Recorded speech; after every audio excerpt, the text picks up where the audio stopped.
Black is the color of my... You are obsolete. Don't make any noise when the music's playing. We're here because we're here because we're here.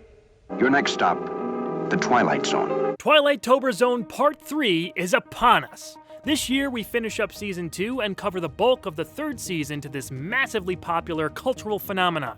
New directors entered the zone who became large chapters in the series' history, while new and returning thespians submitted iconic performances. Tales from the Fifth Dimension continued to be weird, poignant, funny, and more. This batch of episodes specifically contain a higher amount of well-known all-time classics than we've covered in either year prior. Will the Real Martian please stand up? The Shelter, A Game of Pool, It's a Good Life, The Midnight Sun, 5 Characters in Search of an Exit, Kick the Can, To Serve Man, Little Girl Lost, and more. Plus my personal favorite Twilight Zone ever, The Obsolete Man. I cannot wait to talk about that one and discuss it with you all. Thanks to Mark Zickry's The Twilight Zone companion book and an abundance of behind-the-scenes information from the Blu-ray set, including commentary tracks and vintage interviews, we'll delve into plenty of details on the making of a lot of these installments as well. Hop back on board and prepare yourself for 31 days in the zone. That's 1 video per day, all October long. As always, keep an eye out for a surprise or two, and make sure you tune in as we continue this journey together, reaching the very center of the Twilight-Tober Zone.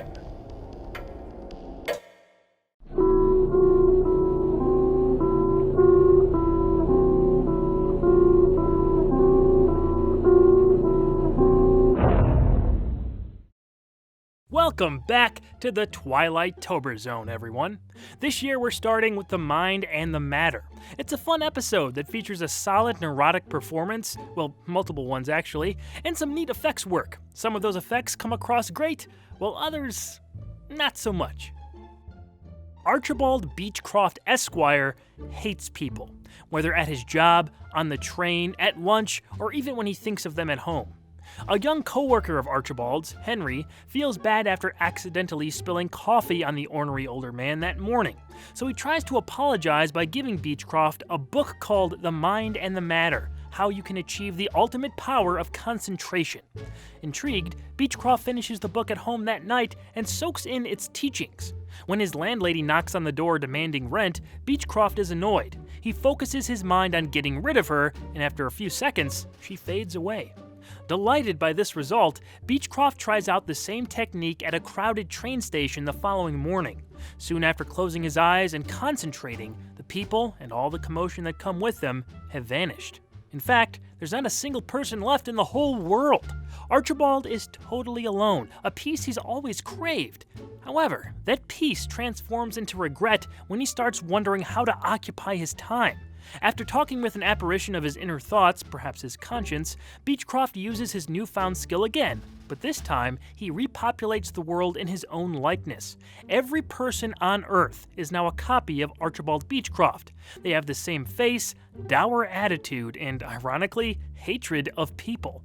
This wasn't exactly the outcome Archibald was hoping for as he ponders what's really missing in his new world.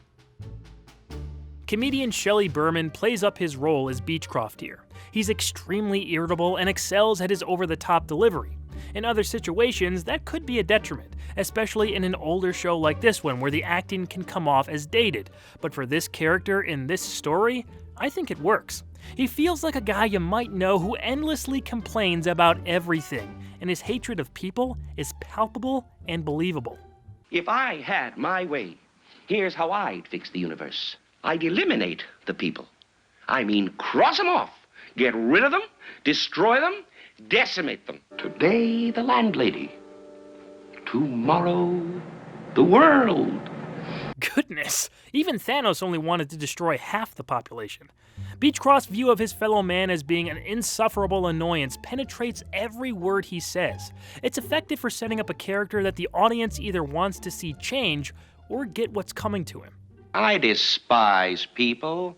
I loathe them. Berman also got to play different versions of Beechcroft later in the story. He didn't have to do anything different performance-wise, but the change of attire made for some amusing shots. Will you please get off my foot, you ugly little man? Berman himself has a commentary track on the Blu-ray where the late actor said he hated watching himself, admitting he thought he overdid his performances. But again, I think that's what this role needed. He also talked about the process of the makeup department, headed by William Tuttle, making a life mask of his face to use for an elevator sequence. It's after Beechcroft brought back the world's people in his image, so those masks were created and placed on extras to show a wider scope of what Archibald had done. The masks were made a few times after the first couple batches didn't resemble the actor. The final result is not great. Because of time constraints, the team wasn't able to perfect the process. You gotta give them credit for trying though. At the very least, this scene does make for a charmingly goofy watch. Speaking of effects, Archibald's inner thoughts appear in a few reflective surfaces so the character could interact with himself. First in the lenses of his glasses, then on a chart behind his desk, and finally on a mirror in his home bathroom. The first two are standard overlays, but the one in the mirror seemed to use the same rear projection technique as Nervous Man in a $4 room. There's only one scene of it, but it's all in one shot where Berman had to match his own movements before splitting off from his reflection and exchanging dialogue. It's impressive and convincing on both ends. Why not get someone? That's the point. Someone is everyone. And I can't stand everyone. Directing regular Buzz Kulick helmed his 5th episode of the 29-installment second season. This definitely isn't his best, but it's not a bad outing for him. Besides the scene in the bathroom, a continuous shot of Beechcroft as several other people stood out as exceptional and seamless. Additional credit, as usual, to director of photography George T. Clemens for pulling that one off. I also like the shots of Archibald in the train station. They just set the mood well, both when there were and when there weren't people inhabiting it. So definitely some solid effort behind the camera here, but without Berman, I don't think this concept would have worked as well. We had seen Rod Serling use similar character-focused concepts in some of his past scripts up to this point. A few of those more comedic-leaning stories don't play very strongly, but with the talent involved, this one had just enough juice for a passably fun tale.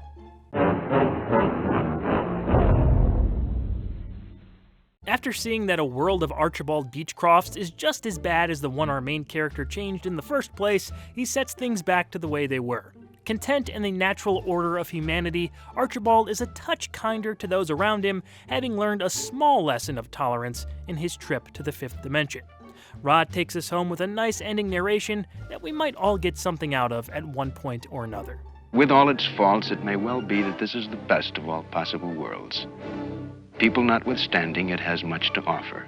A couple tidbits I noticed were Rod appearing via dissolve instead of his usual whip pan or walk into frame, and this part of the stock score sounding like a piece of the Ghostbusters theme.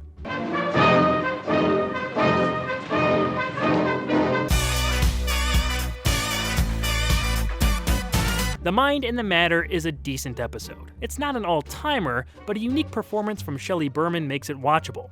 While I wouldn't categorize it as essential viewing, this story isn't an awful way to spend 26 minutes. In the Twilight Zone.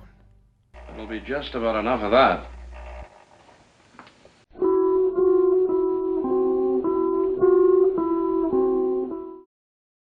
Will the Real Martian Please Stand Up is absolutely a fan-favorite Twilight Zone episode. It's got one of the most famous twists that turned into an iconic image for the original series.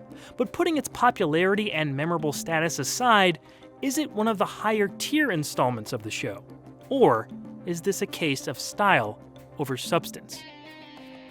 Two police troopers investigate the crash of an unidentified flying object in a snow-covered forest area. It's thought that the aircraft plummeted into a local pond, but fresh footprints lead out of the water and to a local diner. Outside the diner, a bus is parked. The travelers and their driver are currently stranded as the bridge they need to cross is not drivable. The troopers inform the patrons and the man working behind the counter of the situation, and that they believe whatever was in the UFO is in the diner at that very moment. Suspicion increases when the bus driver says he only picked up 6 passengers, but 7 claim to have been on the vehicle. When the establishment's jukebox starts spontaneously playing music and the lights begin flickering, an ominous tone fills the air. One of these people may not be human, but who? And what's their scheme?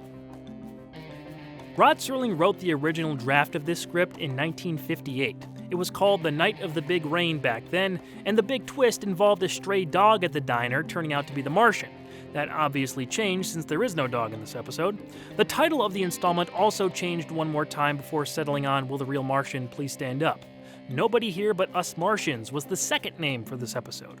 None of these are great titles in my opinion, but it's hard to imagine it being called anything other than what it's known as today. I'll say that I thought heavily of The Monsters Are Due on Maple Street upon my latest rewatch of this episode.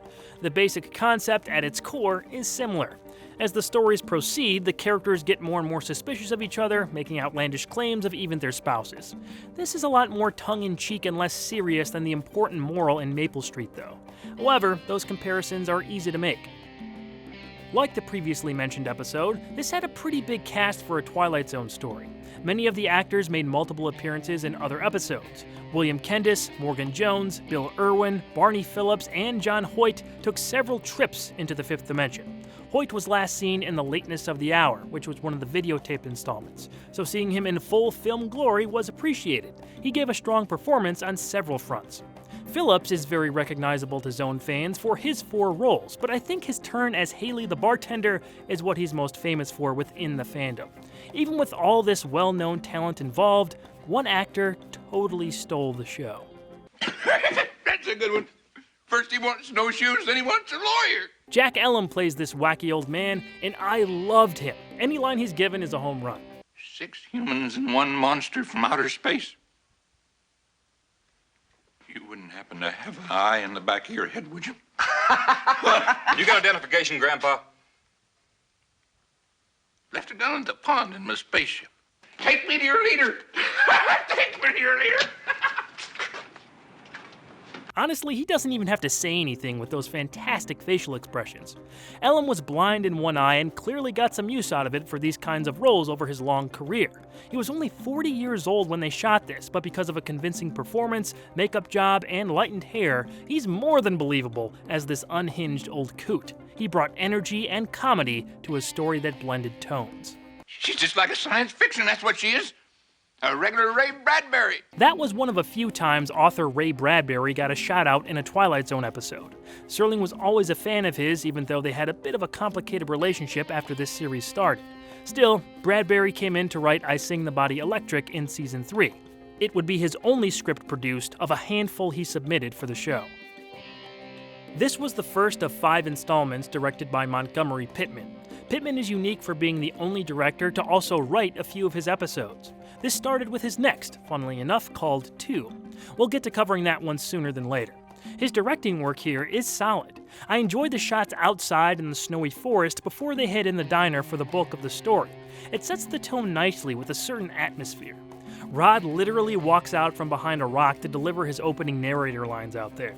The fake snow also stops while he's talking. It's kind of funny, but also can be taken as a bit creepy. Sort of a microcosm of this episode. I like that.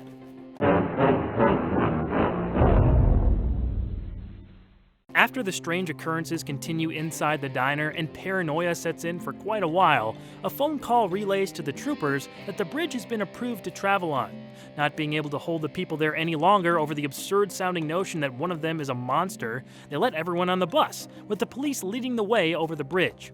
Sometime later, Ross, the businessman, returns to the diner and informs Haley that the bus sank into the water below after the bridge collapsed. No one, including the police, survived. Ross then brings out a third arm and reveals that he is indeed a Martian, a scout sent to begin the colonization of Earth. He menacingly states his friends are on the way. However, Haley's demeanor changes. He admits that's not his real name, and Ross's Martian friends were intercepted by his people from Venus. Their own plan to colonize Earth has been long in the making. And if you're still alive, I think you'll see how we differ. The surprised Martian stares ahead, defeated. The Venusian, cackling like a madman, ends the episode. That double twist really elevated the story. It would have been decent enough with just the Martian reveal, but adding the Venusian turn lifted this one into a higher status. It also created an emblematic visual with the third eye reveal on Haley's head. Knowing that both Ross and Haley have ulterior motives makes for a fun rewatch too. Trying to spot Ross's little tells in what he's doing rewards the viewer on a second or third screening. The simple but effective Martian third arm works great because of precisely timed movements and prop work. It looks pretty flawless in the scene. A stagehand was placed behind John Hoyt for this shot, and while an obvious technique, it doesn't take away from its visual appeal. Haley's eye was a little more complicated. Double exposure was an idea that they attempted but weren't able to execute properly enough, apparently because you could see through the eye too much. Instead, the makeup department attached the eye to Barney Phillips' head with a wire hidden under his hair. The wire was supposed to move the eye around, but it's barely perceptible in the final product. Maybe not the best looking makeup effect this team was responsible for, but it became an image that has represented the show for decades, so I think we'll call that a win. Will the Real Martian Please Stand Up isn't one of my personal favorites, but it has to be required viewing for how well known it is. It has its flaws throughout, but a few charismatic performances and a phenomenal double twist ending make it a popular destination in the Twilight Zone.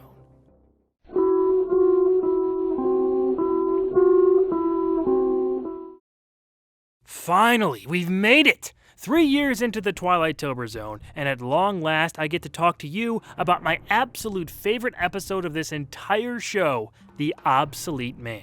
This is a piece of classic vintage TV that is still as relevant today as it ever was.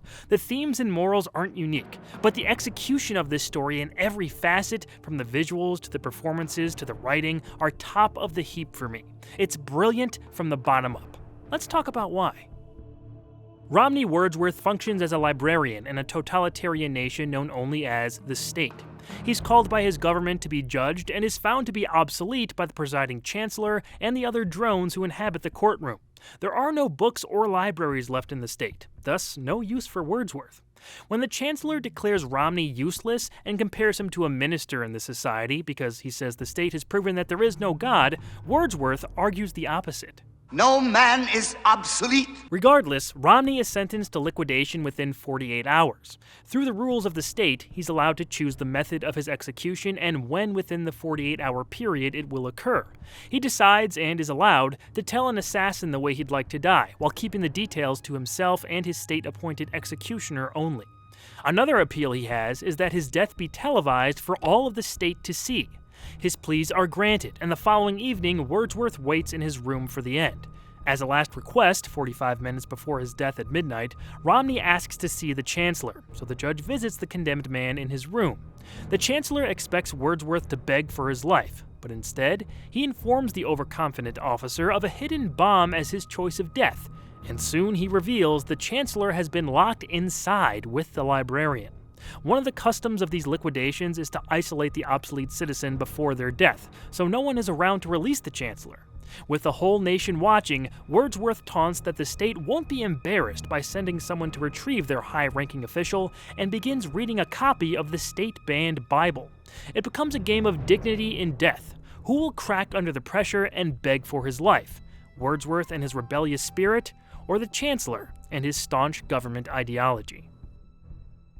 I love everything about this episode. There are so many things to say, even outside of my admiration for it. The Obsolete Man is an important part of the series since it was the finale of Season 2. This was the last time we saw this particular introduction, and Rod appeared on screen at the end of the show for one of the rare times. Although, in his opening and closing narrator shots, he doesn't seem to be on set like he usually was during this era. They tried to fit in the camera movement that always revealed him in the opening, but it comes off a little clunky here. For the closing, they wipe/dissolve back to the narrator as he delivered the last few lines. Story settings that involved dystopian, oppressive futures were nothing new in 1961. George Orwell's 1984 and Ray Bradbury's Fahrenheit 451 may have influenced Serling here. Wordsworth being a librarian and direct mentions of books being destroyed and outlawed definitely sounds like it derived part of that concept from Bradbury's story. Did this upset Bradbury? Maybe. When we get to the episode I Sing the Body Electric next year, I'll finally dive into Ray and Rod's rocky relationship. On the flip side, you can make a simple argument that Serling was just building off the infamous book burning in World War II-era Germany. He often called back to that time period, and since he was a veteran of that war, it's no wonder why. The back-and-forth debates from Wordsworth and the Chancellor are all incredible. They're essentially debating the worth and definition of humanity and individuality, freedom of expression and religion, pursuit of knowledge and critical thinking, the effect of a tyrannical government's rule over its citizens, and more. You have no function, Mr. Wordsworth. You're an anachronism, like a ghost from another time. I am a human being. You're a librarian. I exist. And if I speak one thought aloud, that thought lives, even after I'm shoveled into my grave. Delusions, the narcotics that you call literature, the Bible, poetry, essays of all kind, all of it an opiate to make you think you have a strength when you have no strength at all. This is the Twilight Zone at its best, as it's all accomplished in a very digestible manner, making the situation just exaggerated enough to not have it feel like we're being beat over the head with the messaging. While those morals aren't subtle in The Obsolete Man, they're implemented in an entertaining and compelling way, leaving the viewer's minds more open to absorb the material. In addition to the knowledge that books can bring to the masses, religion becomes a central theme. Since the state has proven that there is no God. There is a God. The state has proven that there is no God. You cannot erase God with an edict. Later in his room, Wordsworth reads from the Bible as the clock ticks down to his demise. This has a double meaning in my interpretation. Since it's been banned for over 20 years and a crime punishable by death, he's throwing its words in the Chancellor's face. It's an act of defiance. But he's also trying to get the state official to crack under the weight of their impending deaths. Many people would turn to some kind of faith in that situation, some kind of hope against hope that we'd survive the scenario. That's part of what makes us human. Romney is showing the Chancellor that he's not some higher power unto himself, and the state is not a replacement for God or the natural order of the universe, or however you want to define it. What's really clever about Wordsworth's plan is that the whole nation is seeing the ideology of the state crumble under humanity itself. Let the whole country see the strength of the state, the resilience of the state, the courage of the state. Let the whole country see the way a valiant man of steel faces his death. The Bible verses we hear Romney read from in the montage are all from the Book of Psalms, and they weren't chosen extemporaneously. He starts with Psalms 23, a well-known passage. The Lord is my shepherd, I shall not want. Yea, though I walk through the valley of the shadow of death, I will fear no evil, for thou art with me. This establishes the confidence Wordsworth exudes as a man of faith. He's truly not afraid of death in this moment because, among other reasons, with his last act, he believes he's making a righteous stand against his oppressors and exposing them to be the same as the people they hold down. As he mentioned earlier, death is a great equalizer. The second passage read is from Psalms 59. Defend me from them that rise up against me. Deliver me from the workers of iniquity, and save me from the bloody men. This is about asking God to protect the innocent who are under attack and punish those who do unprovoked harm, a clear parallel to what the Chancellor and the state have done to the population of this nation. Next is Psalms 14. The fool has said in his heart, there is no God. The Chancellor's denial of God's existence and the consequences of that denial are hammered home by Wordsworth here. Finally, Psalms 130 finishes the show's readings. Lord, hear my voice, and let thine ears be attentive to the voice of my supplications. Not a lot of it is read, but there is a bit of hope here. Crying out to God, asking for forgiveness, waiting for redemption. Considering what follows, it's appropriate. And I think that all leads to what Wordsworth is attempting to get out of this set of circumstances: dignity in death, and how that's delineated in this scene. Romney is resigned to his fate and accepts it with grace. The Chancellor? Well, we'll get to that in a few minutes. I can't understate how amazing the performances were in this episode. Burgess Meredith gives one of the best of his whole career and speaks Serling's sometimes wordy prose with an effortless elegance, inimitable poise, and cunning charm. He knocks out a towering grand slam as Wordsworth. You cannot destroy truth by burning pages. It's also funny how Meredith continued his association with books in the Twilight Zone, considering he played bookworm Henry Bemis in Season 1's classic Time Enough at Last. Brilliantly playing off Burgess was Fritz Weaver as the Chancellor. This character was a total 180 from the heroic William Sturka in another Season 1 classic, Third from the Sun. Being his only 2 Twilight Zone appearances, these installments really showed off his range, portraying a believable protagonist and antagonist in different stories. Delusions, Mr. Wordsworth, that you inject into your veins with printer's ink. You have nothing but spindly limbs and a dream, and the state has no use for your kind. You can see he's drawing from some real-life dictators when he's orating behind his podium. The defiance of Wordsworth begins to get under his skin in that scene, but it's not until he trades barbs with Romney later that we see a more personal side. You've got a worthless, miserable little life, but you've also got an instinct for survival. You're not facing the camera, Mr. Wordsworth. You're cheating your audience. They want to see how you die. Face the camera. That's right. And don't stifle your emotions. If you feel like crying, go ahead and cry. Or if you want to plead by all means. Some high state official might take pity on you. It's a multi-layered characterization that gets better as the story proceeds. He was able to show off a wide range of emotions and excelled at all those sequences. Weaver was just the perfect foil to Meredith's lead. In a smaller role, Joseph Ellick does a nice job as the subaltern. He represents the cold rule of the state with his 1,000-yard stare and emotionless delivery. Romney Wordsworth, step back to await the finding of this board. His voice was supposedly based on Senator Joseph McCarthy. Elliot Silverstein made his Twilight Zone directorial debut with The Obsolete Man. He had a background in theater that translated well in this episode, with that opening scene in the courtroom as the prime example. Everything is huge, and it looks like a stage play set. Just a massive room with harsh shadows, 25-foot tall doors, a single long table, and a giant podium for the Chancellor to stand behind. It's probably my favorite set from the whole show. According to an interview with Silverstein, those doors were the tallest ever built for a TV show at that point. You can see the influence of German expressionism here. It's not as stylized as something like the cabinet of Dr. Caligari, but one could draw the comparison. The creative visuals continue in Wordsworth's room, where we get a great-looking montage of time ticking down to the bomb exploding. It's perfectly paced out and creatively edited. Speaking of editing, Silverstein had a big problem with this episode's editor, Jason Burney. We'll talk about that after the twist. After an agonizing 30 minutes and no one coming to save him, the Chancellor pleads with Wordsworth to be let out of the room. Please, please, let me out in the name of God, let me out! Let me out! Let me out! Let me out! Yes, Chancellor, in the name of God, I will let you out. Wordsworth gives the Chancellor the key to escape with a few seconds to spare.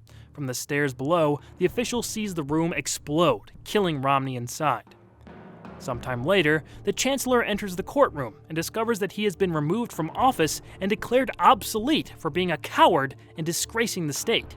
You are obsolete. Obsolete. Obsolete. You are obsolete. When he attempts to run, the people nearby turn into a mob and violently swarm him. He's consumed and torn apart, ending this story on a terrifying note. Silverstein had the people who surrounded the Chancellor start a slowly rising wail that increased in intensity until Weaver's character began running. I want to serve the state.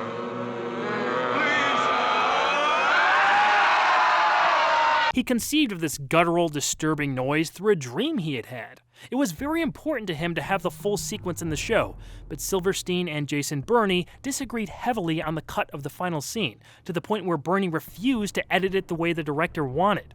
Producer Buck Houghton, trying to please both parties, made a compromise, but the resulting cut still wasn't what the director wanted. So he decided he was going to do something about it. Silverstein got together with other Twilight Zone directors like Buzz Kulik and Lamont Johnson and shared his experience, which the other directors had also gone through a similar version of. Together, they put new rules in play with the union, where editors couldn't do something like that again. They'd instead be fired on the spot, giving the directors more power and say over the final cut of their projects.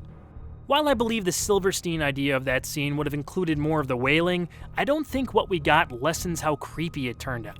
It is an uncomfortable final sequence that sees the Chancellor begging for his life. His faith in the state has failed him, and the mob that encircles the former official feels like a visceral nightmare. Weaver again kills it with his confidence switching to pleading, an impeccable and versatile acting job that created one of the most memorable antagonists in the series. A couple of other quick notes that I found interesting.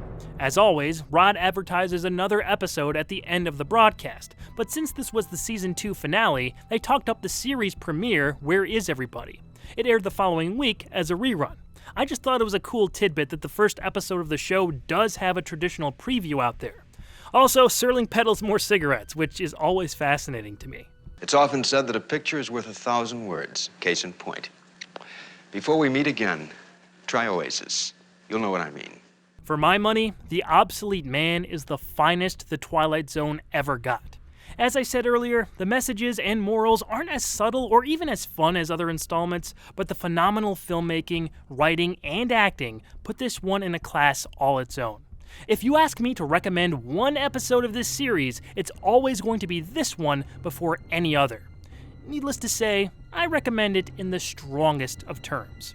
This story is anything but obsolete. Any state, any entity, any ideology that fails to recognize the worth, the dignity, the rights of man, that state is obsolete. A case to be filed under M for Mankind in the Twilight Zone.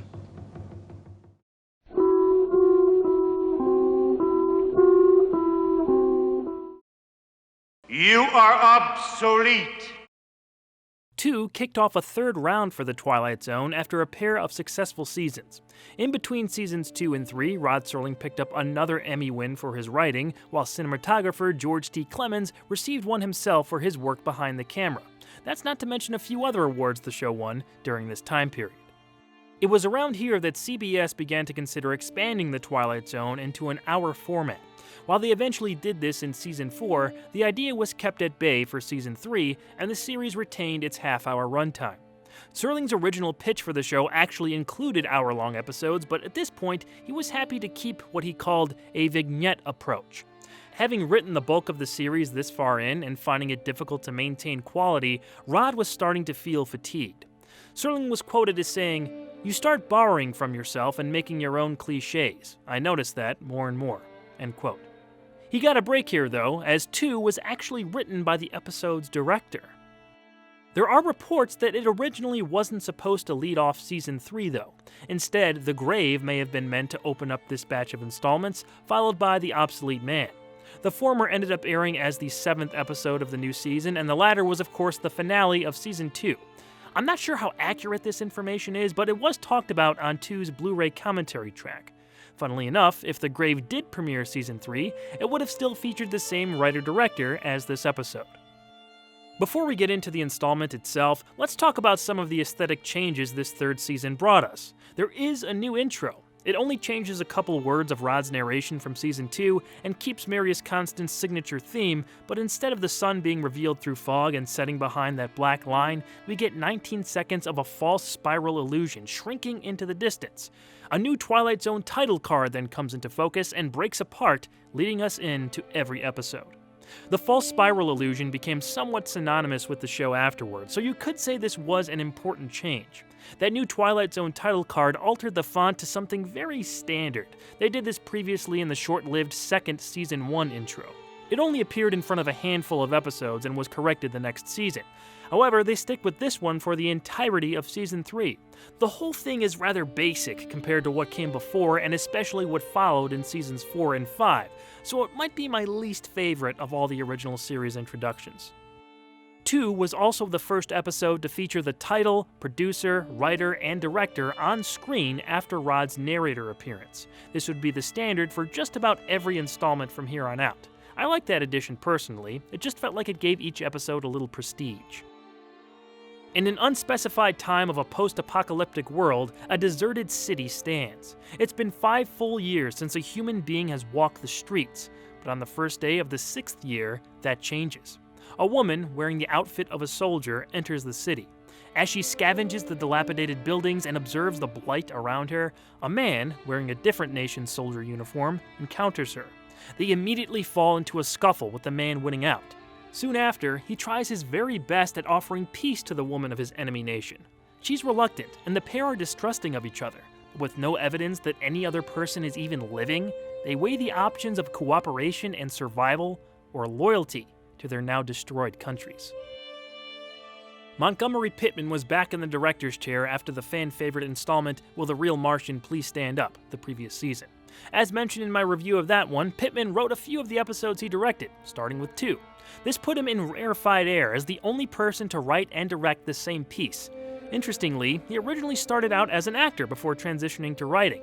After seeing his stories butchered by directors he didn't agree with, he began directing his own scripts to make sure they were done right.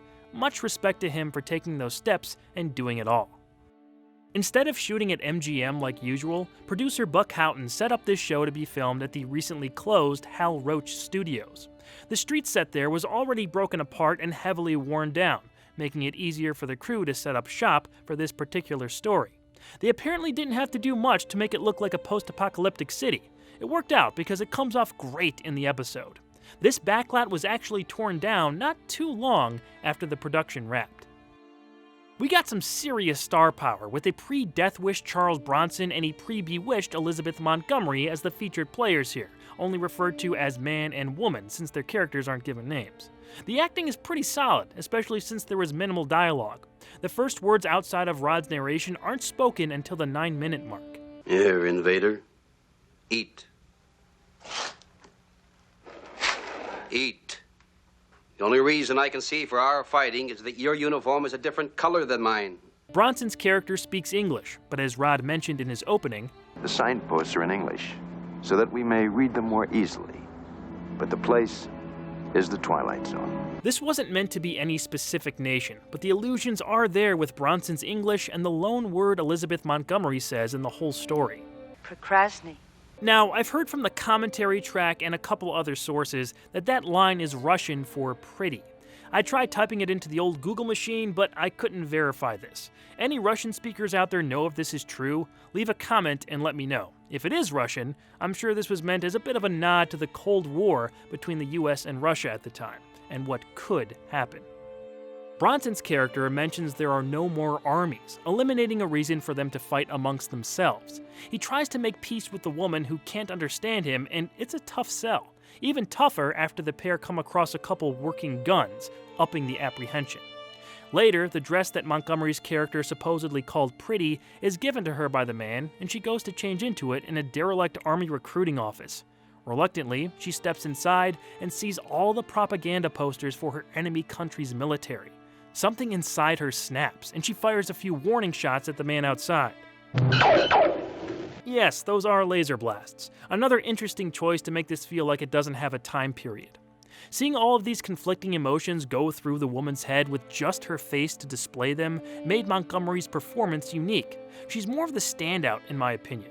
If you only know her as the blonde-haired Samantha from Bewitched, this is a good example of what her range was as an actor.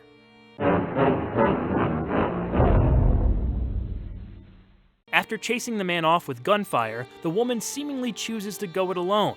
The following day, the man steps out in civilian clothes, attempting to leave the city. He's surprised to see the woman re-emerge, and tells her to go away. Go away!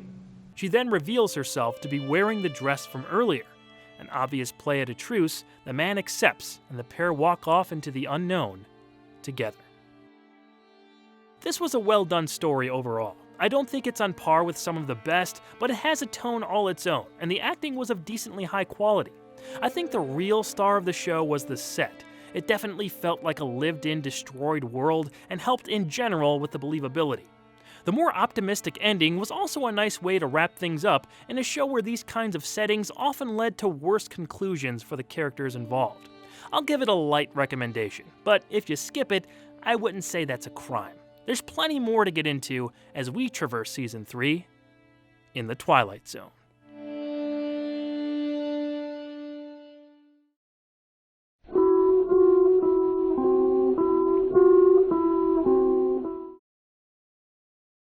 Procrastinate. The Arrival is the second episode of the third season, but the first to air that Rod Serling wrote for this batch of episodes. It was originally broadcast on September 22, 1961, and featured the return of a director who helmed one of the better episodes the previous season. Does this airplane-based mystery match the quality of other stories of similar subject matter? Or was it simply flying blind? FAA investigator Grant Sheckley is called in when Flight 107 from Buffalo lands at an airport with no pilot, passengers, or crew on board. He works with the airport's officials to discover the why and the how of this peculiar situation. However, when he realizes that each person helping with the investigation sees the seats in the plane as a different color and even different numbers on the exterior, Sheckley surmises an improbable hypothesis and plans to prove it by putting himself in considerable danger. Boris Sagal returned for his second and final directing assignment. His first was Season 2's sophisticated and haunting story, The Silence.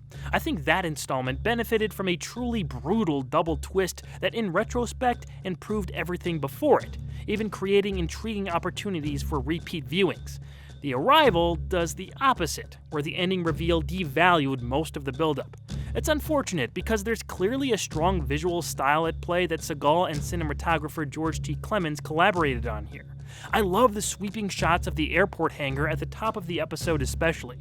Another great shot in the same location sees Sheckley reach out his hand for that leap of faith moment, hoping to verify his suspicions. It's the highlight of the piece for sure, and creates great tension using wind, fog, and a nice silent performance from actor Harold J. Stone. The rest of the cast is fine. A few of them, like Fred Wayne, Noah Keane, Bing Russell, and Jim Bowles, made other Twilight Zone appearances. The acting really isn't the issue here. I'll just say it, I don't think The Arrival comes close to other Serling-written episodes like The Odyssey of Flight 33 or Richard Matheson's Nightmare at 20,000 Feet. Honestly, most don't when compared to the latter. But it is interesting to look at the similarities of a few plane-based Zone stories. You can see that King 9 Will Not Return has some similar attributes as well. Judging this one on its own merits, it was a bit of an up-and-down rewatch for me. I think the first half is largely forgettable until things finally get compelling in the middle of the story. Our main character doesn't really join us until the 5-minute mark, so that might have had something to do with the slow start. Sheckley starts to think something's up after he has a vague familiarity with the names of the people who supposedly boarded the plane in Buffalo, but upon seeing different colored seats than the other investigators, he forms an outlandish theory. Any one of you ever hear of mass suggestion? I think that's what we're dealing with now. A kind of hypnosis. I don't think this aeroplane is really here. I think every one of us had a little hypnosis performed on him. I read one number off the tail. 2 other guys reads 2 others. It is something different for a character to make such a Twilight Zone-y guess about what's really going on in the midpoint of a script. Frankly, this would have probably been a better twist than what we got.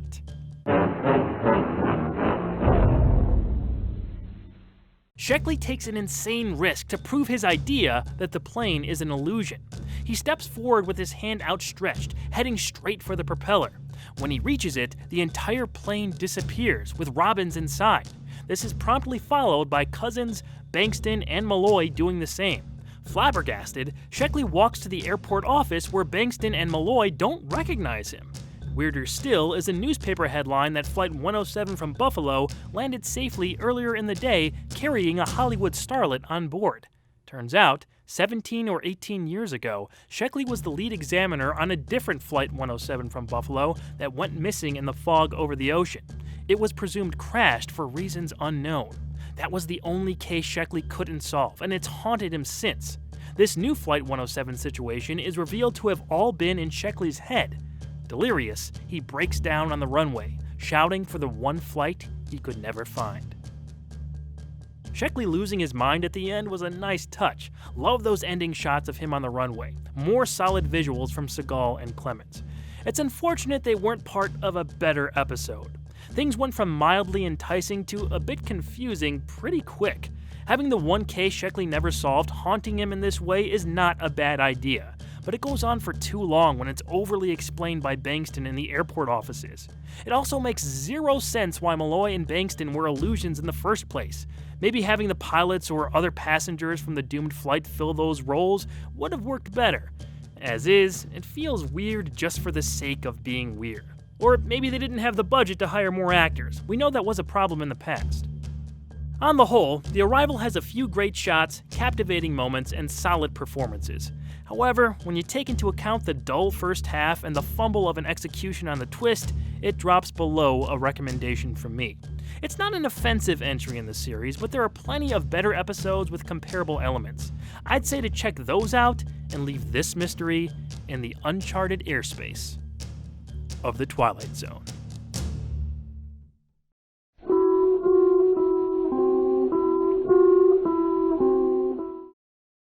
The Shelter is in the vein of The Monsters Are Due on Maple Street, or to a lesser degree, the recently reviewed Will the Real Martian Please Stand Up?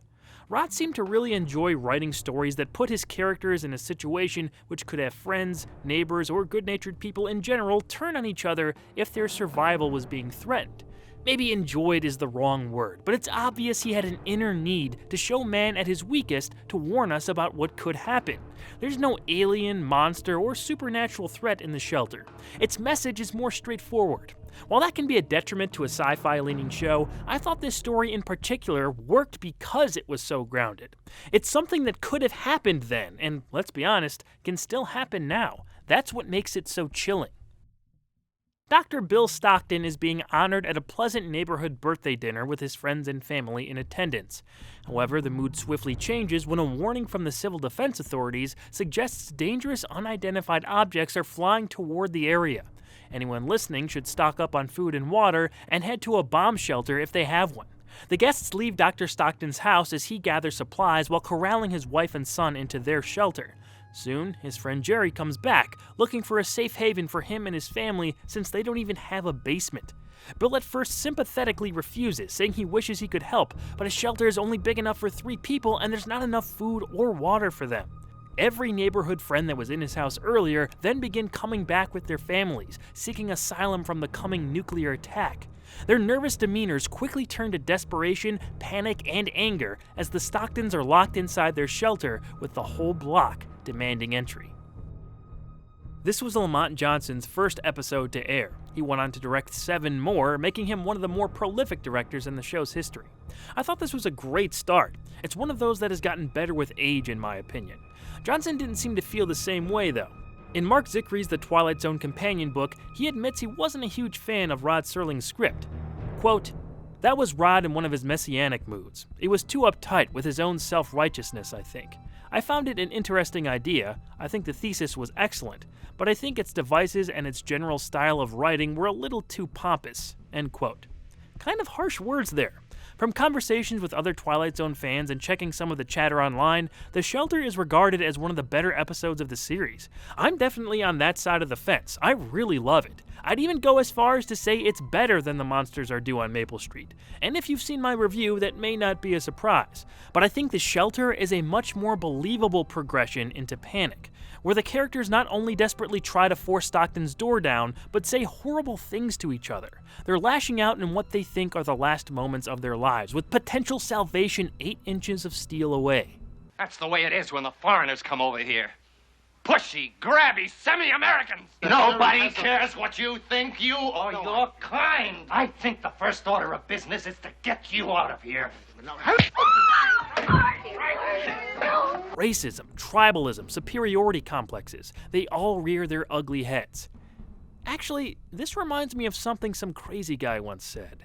In their last moments, people show you who they really are. What's really scary is that those sentiments can spread in such a setting.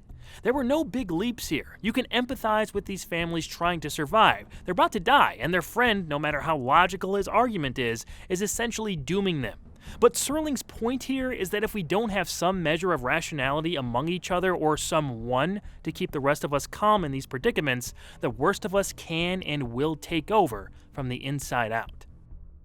The absence of a strong good guy presence, if you want to call it that, was intentional. Jerry, and maybe Marty, who eventually agrees to listen to reason, sort of fits some of those attributes, but he's not a saint either. I just think it wouldn't have hurt to throw a Steve-type character from Maple Street in there. There are good, selfless examples to follow under pressure, but that wasn't the main idea of The Shelter. As Rod said on screen, "What you're about to watch is a nightmare." The acting from this cast sells the whole scenario. Without how good most of these actors were, this could have been a hokey misfire. While I think he's sort of the weak link, Larry Gates has a few good scenes as Dr. Stockton, but his wife, Grace, played by Peggy Stewart, had maybe the best performance in the episode. Bill, why is it so necessary to survive? What's the good of it? When Joseph Bernard as Marty brings up Bill's status as a doctor, it recontextualizes the dilemma in one of the most compelling scenes. I feel sorry for you then, Bill. I really do. You probably will survive, but you'll have blood on your hands. You're a doctor! You're supposed to help people! Bill! Who can forget Grandpa Joe himself, Jack Albertson, showing up as Jerry? He's not bad. This isn't his fault, but whenever the guy talks, I think he's about to yell at Willy Wonka. You're acting like a mob, and a mob doesn't have any brains. You're proving it by what you're doing. You're an inhuman monster! I said good day! Albertson would be back for one more episode in Season 4. Speaking of returning actors, Sandy Kenyon made his second of 3 appearances. He had a very recognizable face, so it was good to see him and his range pop in here. Joe Helton, Mary Gregory, and John McLean were also in multiple Zone episodes. The neighborhood families start giving in to their darkest impulses as tribalism, fear, and madness spread among them. They become a small mob, carry a battering ram into Stockton's basement, and force open the shelter door. Just as it's breached, an announcement comes across the radio saying the president has declared the flying objects harmless satellites. The threat is over. Disgusted with how they treated each other, apologies surface, but the damage has been done. Even without a bomb dropping, their lives have been changed forever. That ending is fantastic. Not having a bomb was a great way to make these characters live on knowing what they really were, and that can be a terrifying notion. It's a haunting finish that Rod gives a simple summation to. No moral, no message, no prophetic tract. Just a simple statement of fact. For civilization to survive, the human race has to remain civilized. If you want to get nitpicky, I don't know how that metal pole could ram open a bomb shelter door, but whatever. It's not 100% perfect, but I think it's creeped into my favorite episodes of the show. I'm also not one to love dark endings. However, the authenticity here, both in the writing and performances, is something that has stuck with me for years. And the most frightening thing is, it's not something that can only happen in the Twilight Zone.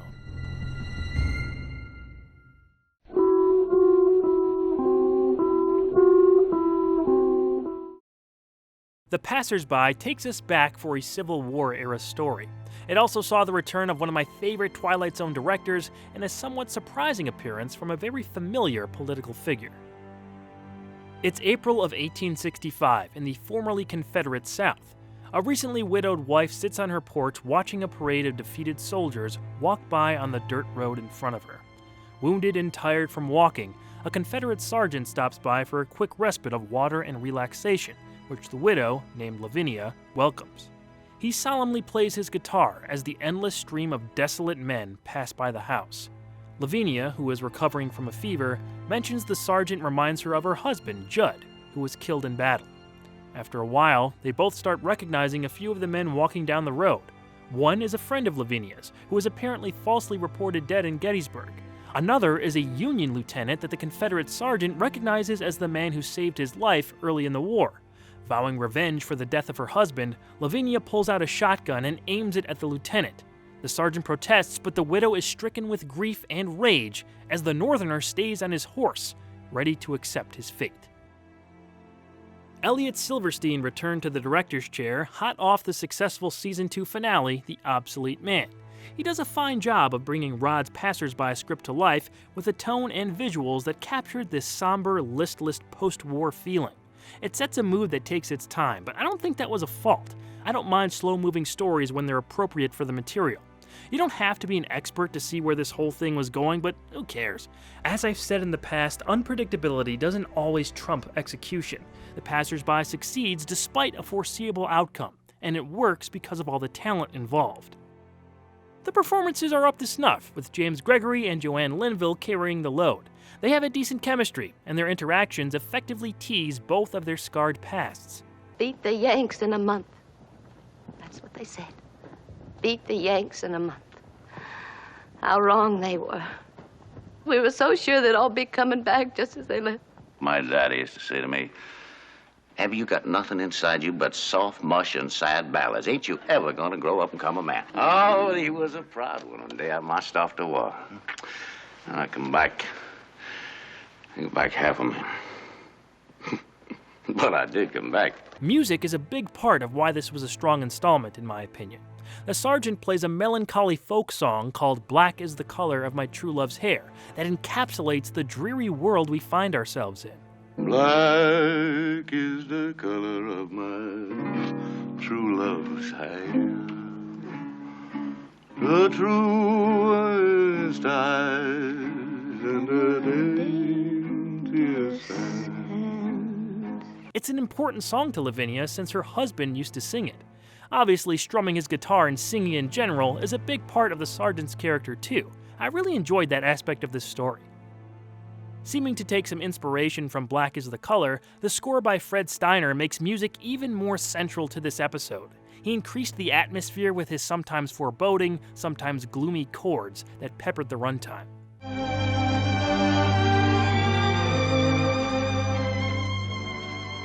Steiner composed the music for 7 Zone installments. The Passersby, his third, was his most memorable for me up until this point in the show.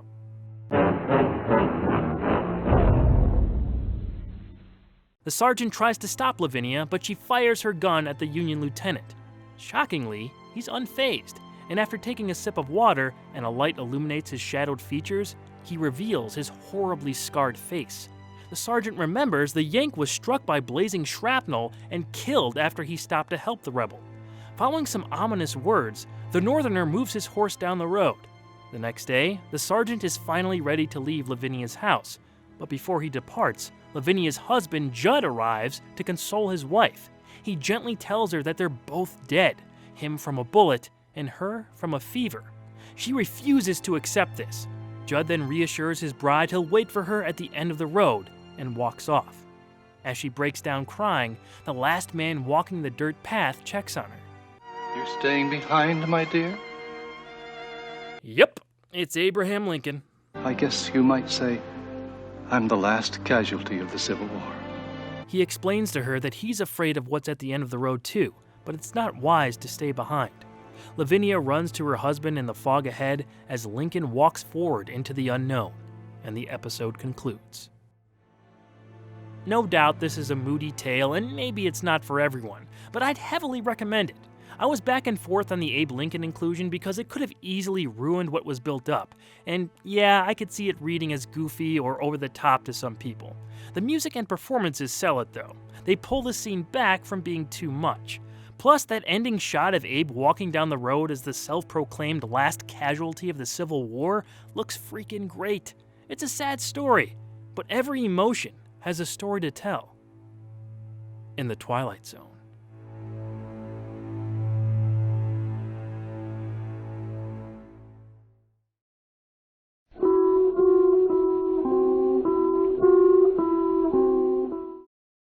A Game of Pool is yet another classic that we're covering this year. It's a top-notch two-person piece with a pair of memorable performances leading the way. One of the most interesting things about it concerns the ending, and it's not what was in the original script.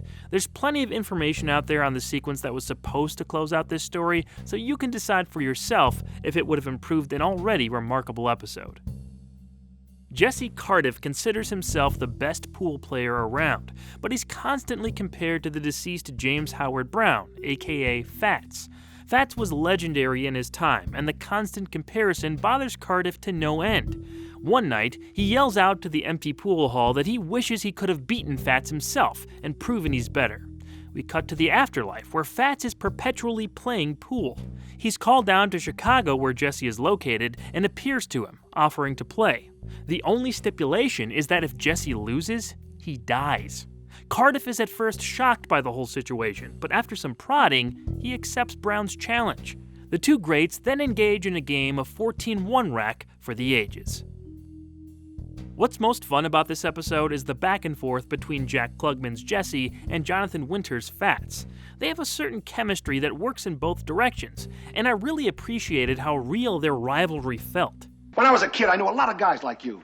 Guys who were good at things like music and arithmetic and basketball. Guys who would do anything to make me feel about that big. But But you fooled him, huh? Yeah. Yeah, I did. That's right. The older Brown trying to teach Cardiff a few things while also never letting his guard down came across strongly. He's trying to win and clearly loves the competition, but there are certain looks from him that give off the impression Fats has something else up his sleeve. There are also lines that make you wonder if he's being sincere or messing with his challenger. You know something, Jesse? There's more to life than this pool hall. I took time out to live, too. When I think of the wonderful things there are to see and to do, it hurts me to see you rotting your life away in this miserable, dark hall. Jonathan Winters did a wonderful job in this role. He's of course known as a renowned comedic actor, especially at this point in 1961, but he made the switch to this more dramatic, mysterious character flawlessly. Producer Buck Houghton was concerned about including him since he was apparently known as a nervous guy, but after seeing the performances, they became one of Houghton's favorite parts of the installment. Making his second of 4 indelible appearances was Jack Klugman. He gave us another great turn, this time as a determined and eager to prove himself pool player. There is so much beneath the surface with this character, and I love when those emotions break through the cracks in the episode. I knew that somewhere there was something I could be good at. One day I picked up a cue. I asked an old man. He was sitting right over there, right there. I said, you want to play, mister? And I beat him. The first time I ever played him, and I beat him. There's obviously some sort of personal issue that you can see in one form or another in most overly competitive people. Klugman, director Buzz Kulik, and writer George Clayton Johnson represented that well. This was the 6th episode for Kulik, and it may have been his best up until this point. There's not much done with the style here, and he let the performances carry the weight of the installment. There were only 2 locations, and while he gets to try a few things in the montage of the game passing by, the shots in the afterlife are the only real visual standouts. The action on the pool table looks great, and creates some excitement considering what's on the line too. Jack Klugman was supposedly a decent pool player, but they got a professional to step in on all the close-ups. George Clayton Johnson was back with his 4th script, and it's another winner. He said he based the premise off of pool halls he used to visit as a teenager. While we can give him all the credit in the world for the story, the ending he had originally written wasn't used in this version of a game of pool. Details after the twist. After the tense and very close game comes down to a single shot, Jesse nails it and does the impossible. He's defeated the legendary James Howard Brown. Fats seems almost relieved as he thanks Cardiff and says he won more than he's bargained for. After the dead man disappears, Jesse celebrates his victory. We then dissolve to the same space in the afterlife where we saw Fats earlier, except this time it's Jesse exhaustedly staring at a pool table as his name is called. He heads off to face another person who claims to be the best, doomed to repeat this cycle over and over until somebody beats him and takes the title of the greatest. In Johnson's script, Cardiff actually loses the game. It's suggested that there will be a rematch in the future as Jesse continues to practice and improve. Being dead, Fats is as good as he's going to get, but our main character has the opportunity to reach a level of skill that will surpass Brown down the road. That could be viewed in 2 ways, in my opinion. Number 1, it's more hopeful, since Jesse has the time to get better and maybe even enjoy the other aspects of life Fats was telling him about. Number 2, Jesse will obsess over this loss for the rest of his life and never live it down, damning him to a life of constant practice, knowing he never beat the best in his only shot. They did use Johnson's ending in the 1980s Twilight Zone remake of this episode. Does it make it a better story, though? I'm not so sure. Rod Serling rewrote the intro and ending for the 1961 version, and as a fit for what the Twilight Zone was known for in the early 60s, I think it works a little bit better. It's also aged well. The idea of it being lonely at the top and unceasing comparisons happening even after death can sound like an unending nightmare to someone who worked their whole life to be number 1. We see comparisons like this with athletes or pretty much anything all the time. How many Jordan versus LeBron hypotheticals have you heard? The original/alternate ending still absolutely works, but I'll admit I thought Serling's rewrite was more appropriate. Either way, A Game of Pool is one of the best episodes Season 3 had to offer, and there were plenty others that were of high quality to equate it to. I'd encourage you to check out both the 1961 and 1989 versions and decide which one you'd prefer to see on a quiet evening in the Twilight Zone.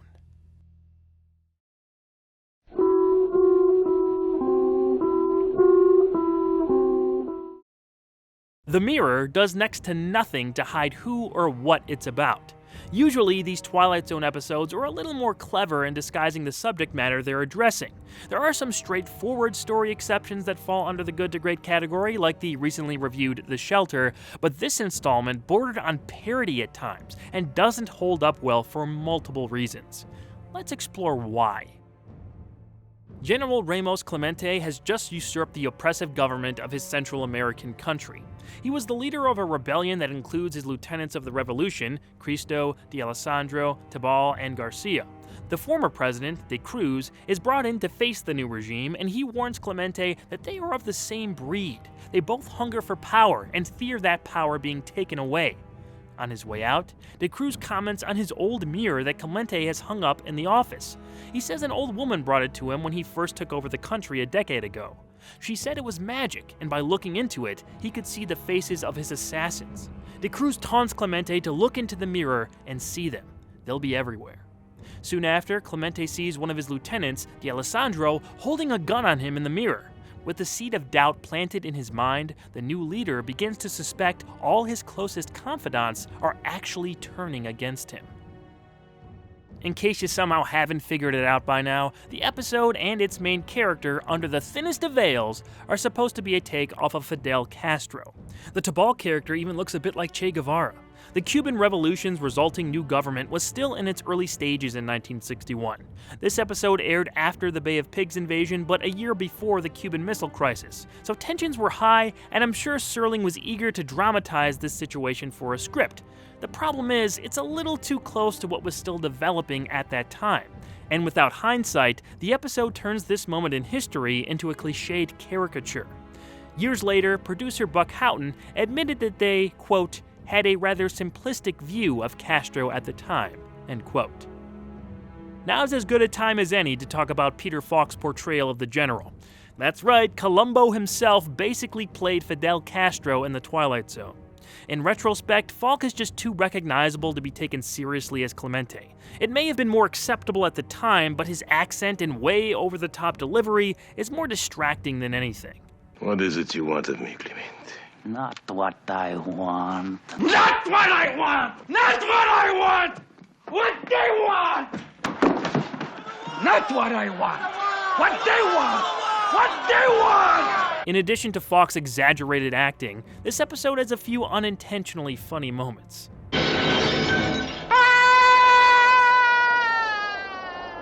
There's just something about those kinds of falls that, if not done right, always come off as comedic. I'm surprised they didn't just throw the Wilhelm scream in there. The rest of the cast isn't too bad. Even Falk has a couple good moments. You can see he's trying his best and taking the material seriously. Richard Carlin, Arthur Batanides, Will Kaluva, and memorably Vladimir Sokolov also appear in other Twilight Zone episodes. The reliable Don Medford directed his third of 5 installments. With A Passage for Trumpet and The Man in the Bottle already in his rear view, The Mirror is by far the least of his efforts this far in. There are a few good shots, but there's nothing especially creative about the visuals or blocking. Although, I think the bigger issue was the script, not his direction.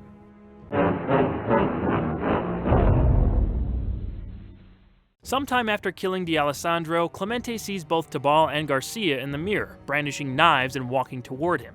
Much like with D'Alessandro, he looks back to see them in an unthreatening pose. A minute later, he sends them to check on De Cruz, and after they leave, orders his troops to shoot them on sight. Finally, he sees Cristo offering him what Clemente assumes is a poisoned glass of wine. When he looks back this time, Cristo is pouring his general a glass of wine and asks him to drink it to calm down.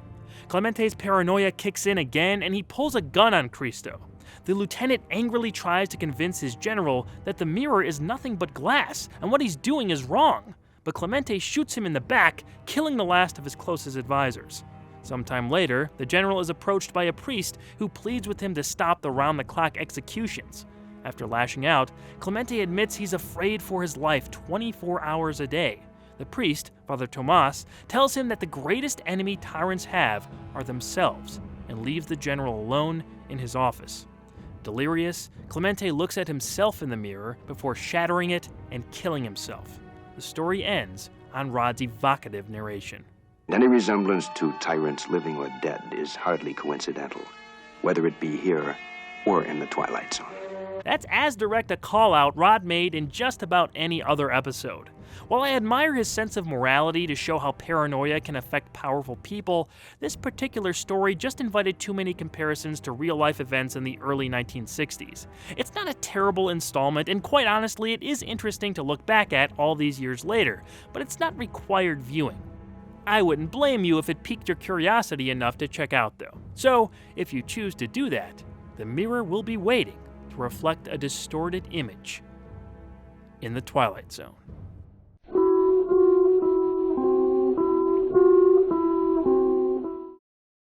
The Grave has plenty of noteworthy behind-the-scenes facts about it.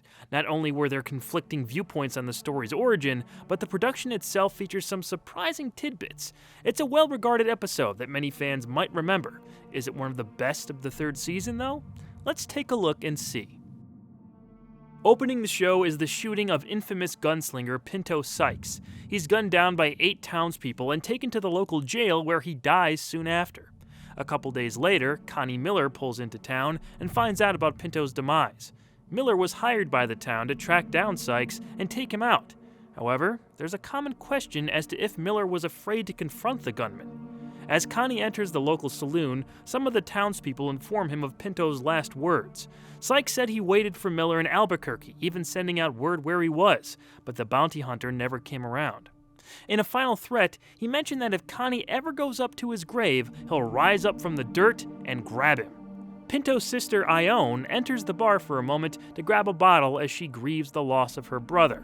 She also warns Connie about visiting the grave and ominously leaves. Some of the men in the saloon, Johnny, Rob, and Steinhardt, bet $20 in gold each that Miller won't go up to the grave that night. Angry that his honor is being called into question, Connie accepts the bet and leaves for the graveyard. All he has to do is stick a knife in the ground by Sykes' grave as proof of his visit, but when he gets to the cemetery, Ione is just leaving, again spooking Miller by saying her brother is waiting for him. Connie is clearly nervous as he steps towards his enemy's resting place. The Grave was one of 2 installments shot for the second season that got held over until season 3. One of the giveaways is that, while it features the season 3 opening, it doesn't show the episode title and other credits after the first commercial break. As I talked about in my review of the third season's premiere, 2, The Grave was supposedly set to take that spot at one point. The writer-director of both episodes? Montgomery Pittman. Pittman said he derived this plot from a ghost story his father used to tell on windy nights. The basic premise of that story was pitched to Twilight Zone producer Buck Houghton, and we eventually got The Grave. One of the actors in this episode, James Best, who played Johnny Robb, remembered things differently though. He said he pitched a whole bunch of stories to Pittman at one point as ideas to turn into episodes of television. The story for The Grave was supposedly among them. Best recalls that if any of the stories were produced, Pittman said he would bring him in to act. From Best's perspective, the writer-director apparently honored that promise here. There was also someone who wrote into Rod Serling that Pittman ripped the idea off from a Russian tale. Serling dismissed this after talking to the writer and hearing his explanation.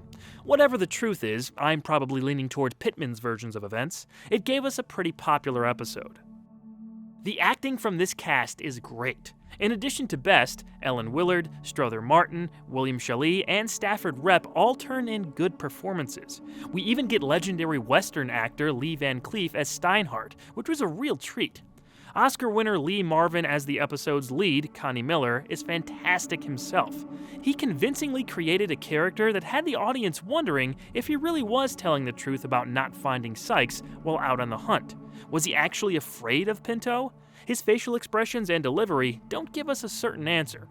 From accounts by a few who were there, including cinematographer George T. Clemens, Marvin was actually visibly drunk the first time on set. However, he apologized to the crew the next day and was said to have given a more than solid full day's work. Marvin, Repp, Shalee, and Best all popped up in other Twilight Zone episodes. Following a few creepy distractions, Connie stabs Pinto's grave and turns around to leave. We then see him pulled off screen and fade to the next day. Ione and the men from the bar go to the gravesite since Miller never returned the previous evening. They arrive to see him lying beside Sykes' grave, dead. The knife he had with him has been stabbed through his coat. Steinhardt explains that the wind must have blown Connie's coat over the grave, and when he stood up to walk away, the scare of a tug that pulled him down spooked him so much that his heart couldn't take it, and he died of fright. But Ione mentions the strong winds that were blowing last night weren't flowing in the correct direction to place Miller's coat over the grave. The sister maniacally laughs as the story ends on an eerie note. Ellen Willard really did do a great job portraying the haunting Ione Sykes. From when she first shows up with a heavy wind accompanying her to the last shot, there's an off-putting quality to that character. It's helped by the production design, especially at the graveyard that showed her walking up to Connie in a hood and cloak, menacingly blowing in the wind. Speaking of the wind, there are a couple scenes where the actors had to perform ADR since the wind machine on set covered up their lines. It doesn't affect the performances all that much, but it is noticeable. The last little thing I'll mention is that I really liked Rod's on-screen narrator appearance. It's always better when you know he was on set and they don't hide a blatant cut in a whip pan. Here, he walks out of a barn door at the end of a decently long moving shot, a small detail I admired. I don't love the ending of The Grave. There just seems to be something missing from it. I'm not sure exactly what would have improved it, but I feel like we needed something more than an over-explanation by Steinhardt and a light suggestion by Ione. That's the one thing that holds it back from reaching best of the season status. Everything before that hit all the marks for me though, and I'd still recommend it. Go ahead and visit this grave whenever you can, but be careful. When you're least expecting it, a hand can reach up through the ground and pull you in to the Twilight Zone.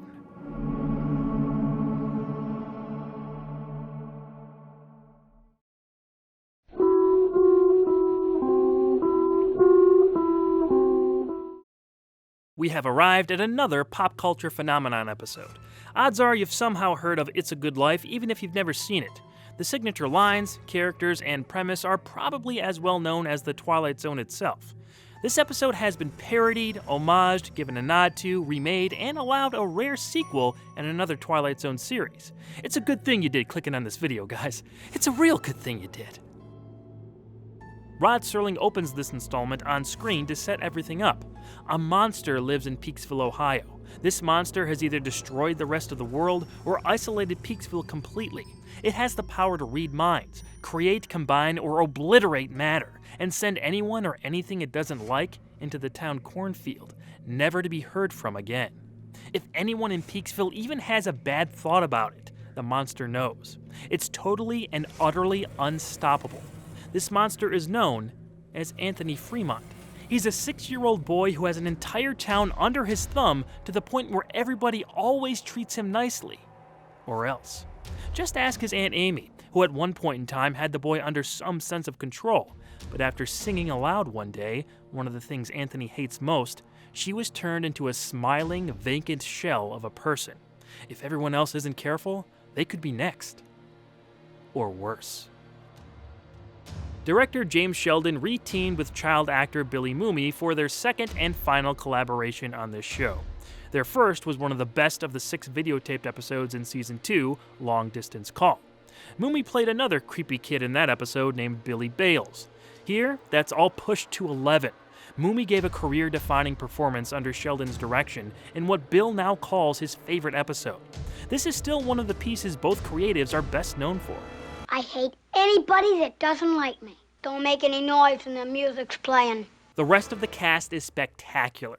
The different levels of horror they play on their faces, always subdued with a smile and happy thoughts, seamlessly show the viewer what perilous danger they're all in on a daily basis. John Larch, the recently late multi-generational talent Cloris Leachman, Don Kiefer, Alice Frost, Max Showalter, credited as Casey Adams, Janine Bates, and Tom Hatcher are amazing as they interact with Anthony and each other across the installment.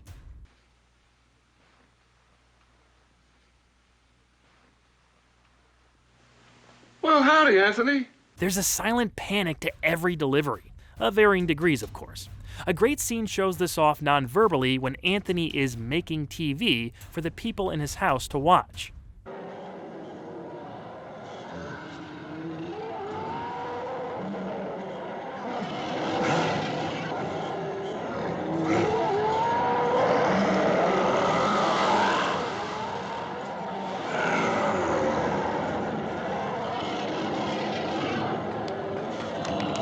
I loved how this played out.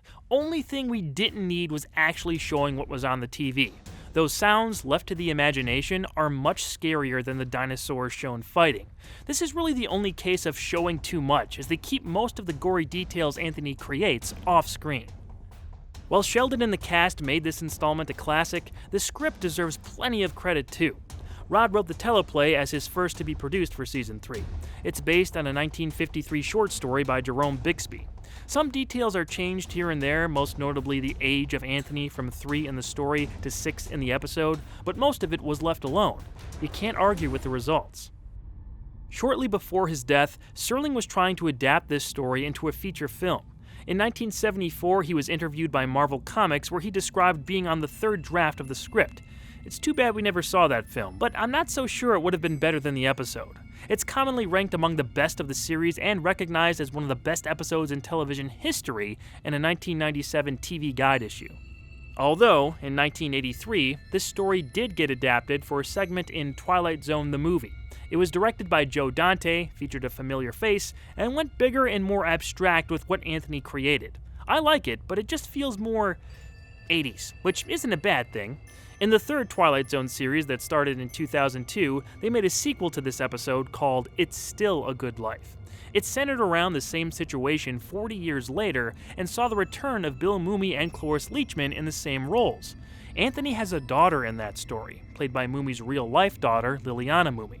Outside of those official continuations, this installment has been referenced in some way across all types of media. One of my favorites is the Johnny Bravo segment, Johnny Real Good. If you think bad thoughts, I'll make you go in the cornfield. What a brat.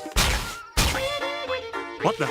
If you've ever ridden the Twilight Zone Tower of Terror at a Disney park, you've seen some of this episode in their pre-show video. Tonight's story on the Twilight Zone is somewhat unique and calls for a different kind of introduction. They got voice actor Mark Silverman to replace Serling's vocals, but they did use a few of the lines from the intro to It's a Good Life and placed Serling's on-screen appearance in front of the elevator.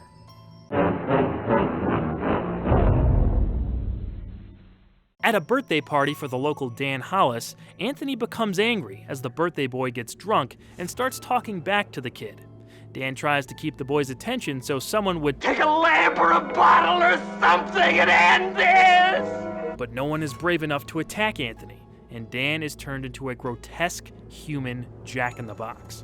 Mr. Fremont begs the kid to send what was once a person to the cornfield, and his son obliges. It then begins snowing outside, courtesy of you-know-who. Mr. Fremont almost snaps at the boy, saying it'll ruin half the crops, but his wife holds him back, and Fremont praises his son by saying he did a good thing by making it snow. And tomorrow's gonna be a real good day. The episode ends with this little monster still in complete control, as everyone around remains powerless to stop him. So that Jack-in-the-Box sequence is probably the creepiest of the entire show. They smartly don't show us everything, but it's just enough to absolutely freak me the hell out. The shot of Dan pleading with the other people just before his transformation builds the tension perfectly. The underlighting was set up in the previous shot by having him accidentally knock over a lamp, and that gives his final moments a dose of visual horror. Don Kiefer's performance here is incredible. Monster, you. You dirty little monster. You murderer. You're a bad man. You're a very bad man. Nightmare fuel for sure. If you haven't seen It's a Good Life, it's time. It's well past time. It's one of those influential pieces of TV history where you'll point and go, oh, that's where that's from. Or if for some reason you've never heard of or seen anything about this story, it just holds up 60 plus years later. It's a quintessential part of this series and cannot be missed. In addition to the direction and acting from all parties being striking and layered, the use of diegetic music, background details in the set, and overall atmosphere can be enjoyed on repeat viewings, so rewatch it if it's been a while. I'm not sure if there's a perfectly executed episode of this show, but It's a Good Life may just be it. And that's a good thing they did. A real good thing.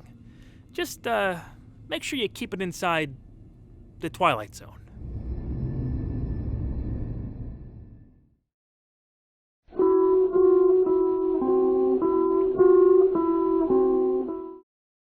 Death's Head Revisited has been described as one of the darkest and most moving episodes of The Twilight Zone.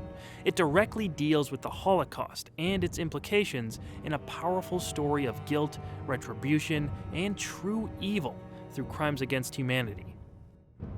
The intimidating Mr. Schmidt casually checks into a hotel in a Bavarian village just northwest of Munich. In the next scene, he's dropped off at the gates of the abandoned Dachau concentration camp. Schmidt nostalgically looks around, fondly remembering his time there as a Nazi captain named Gunther Lutz. Lutz brutalized and murdered thousands as the camp's commanding officer, and he reveled in his role. When an old prisoner of his appears, named Alfred Becker, Lutz is surprised to see he's the caretaker of the property. But something's not right. Becker looks unchanged in the 17 years since the camp was shut down, and wailing voices are heard in the background. When Lutz tries to escape, the gates close and he finds himself inside Compound 6, where all his victims have gathered in a ghostly horde. Becker announces the former captain is being put on trial for his crimes against humanity by the very people he tortured and killed. To start, this is a very heavy topic. Rod Serling was Jewish, so I know the subject matter must have been extremely personal to him. This feels like one of his scripts, but it's much more direct than usual and pulls no punches. The episode can be hard to get through at points, and I'm sure that was by design. However, the story and how it plays out is perfect for the haunting, horrific atmosphere that sees a justified comeuppance finally catch up to a despicable villain. Don Medford directed his 4th of 5 installments here, and it's probably his best. The only possible exception is his first, A Passage for Trumpet. That one showed off a very different tone. His other episodes in between showcased how talented he was at capturing completely different moods. In any case, I thought this was a heck of a turnaround after The Mirror from earlier in the season. Among Medford's effective techniques in Death's Head Revisited were the transitions with the Lutz character, transporting him around the camp. Filmed by cinematographer Jack Swain, they gave the location a sense of inescapable claustrophobia and added to the distinct visual style. Those visuals across the runtime have plenty of striking and/or unique shots, like when Lutz first enters the camp and reminisces about his days in charge. They're both visually appealing and successfully disturbing. The side-by-sides give us a sense of who he was, while seeing him in the present shows how twistedly proud he is of his horrific misdeeds. The second time they do this is especially startling. It takes place in what I believe is his office that doubled as his personal torture chamber. With a portrait of Hitler in the background, he taunts an inmate begging for water who hasn't been fed in days. It's rough to watch, seeing that character on the floor, gaunt and frail. One of the more unsettling images in the episode. They even go as far as to show a few people hanging from the gallows. They're clearly dummies, but still, I was a bit taken aback by that. When things get creepy inside Compound 6, we see some Dutch angles and quick cutting that up the anxiety as well. Credit goes to the lighting department for aiding in the overall mood of those scenes too. The set that doubled for Dachau was an impressive sight. Buck Houghton mentioned to Mark Scott Zickrey for his Twilight Zone companion book that it was built for a CBS pilot and originally set up as a 4-sided fort in the Old West. The Twilight Zone team redressed it by knocking off doors and generally wearing it down. The end result was exactly what they needed, as it adds to this episode's credibility and gave us an evocative area for the story to take place. Captain Gunther Lutz is an uncomfortable character to say the least, and Oscar Baregi Jr. was perfectly cast in the role. Baregi, who was of Hungarian Jewish descent, popped up once before this in Season 2's The Rip Van Winkle caper, but Lutz is a much more substantial part. You can feel the darkness coming off this guy and no more than a facial expression. A good example is just after the character is immensely frightened by the vestiges of his past sins. He hears that Becker is going to pronounce sentence, and his demeanor changes instantly. You will pronounce sentence, and then you shall execute that sentence. Is that correct?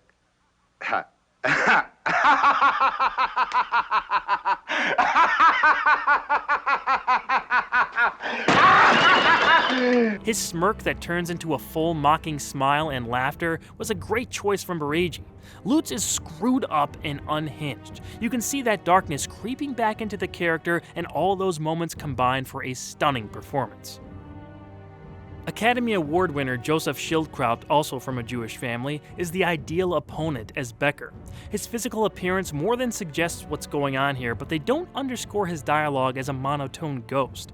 He still has emotion in his words, but they're subdued and just the right amount of accusatory and challenging.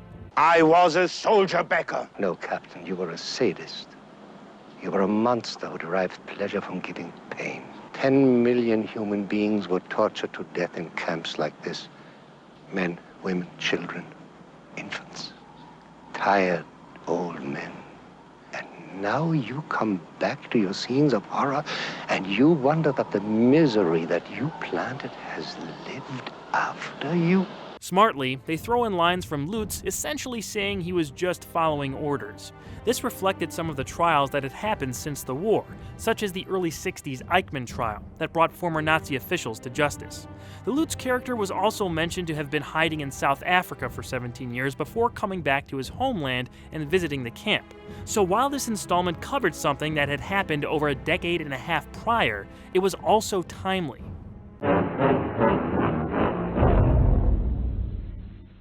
After Lutz is found guilty, Becker intends to carry out his sentencing, to suffer all the anguish the Nazi inflicted on the inmates he terrorized. And that's exactly what happens. Lutz is put through unspeakable pain until he writhes on the ground, screaming in agony. Becker looms over him, saying, This is not hatred. This is retribution. This is not revenge. This is justice. But this is only the beginning, Captain. Your final judgment will come from God. We dissolve to some time later, where a doctor orders Lutz to be taken to a mental institution. When they arrived, he was yelling out of his mind like a madman. The driver who dropped Lutz off earlier wonders with the doctor how a man can be driven insane in just 2 hours. The doctor then looks out over the dilapidated concentration camp and asks aloud why it's still standing. Rod answers in his closing narration, saying that all places of the same type must remain, lest we forget the moment in time where some men decided to turn the earth into a graveyard. The physicality that Baregi committed to was some of the best stuff about this. He really gave us all to those moments where he felt his victim's pain. And from an audience perspective, there's an unnerving vindication to seeing someone so clearly depraved serve some measure of justice. Lutz isn't dead by the end, which leaves a question as to if what he was experiencing was actually happening. You could suggest that what he went through was all guilt, buried deep down. Maybe that's the reason he returned to Dachau in the first place. This one's a definite recommendation. On a technical, performance, story, and even musical level, which was surprisingly stock by the way, it's really great. But I will say that it can be upsetting because of what it's covering, so just keep that in mind. Whether it was ghostly retribution or self-imposed terror, the end is still very poignant. Rod gives an obviously close to home afterword that I'll leave you with a portion of now. See you next time. All the Dachaus must remain standing. The Dachaus, the Belsens, the Buchenwalds, the Auschwitzes. All of them. The moment we forget this, the moment we cease to be haunted by its remembrance, then we become the gravediggers. Something to dwell on and to remember. Not only in the Twilight Zone, but wherever men walk God's earth.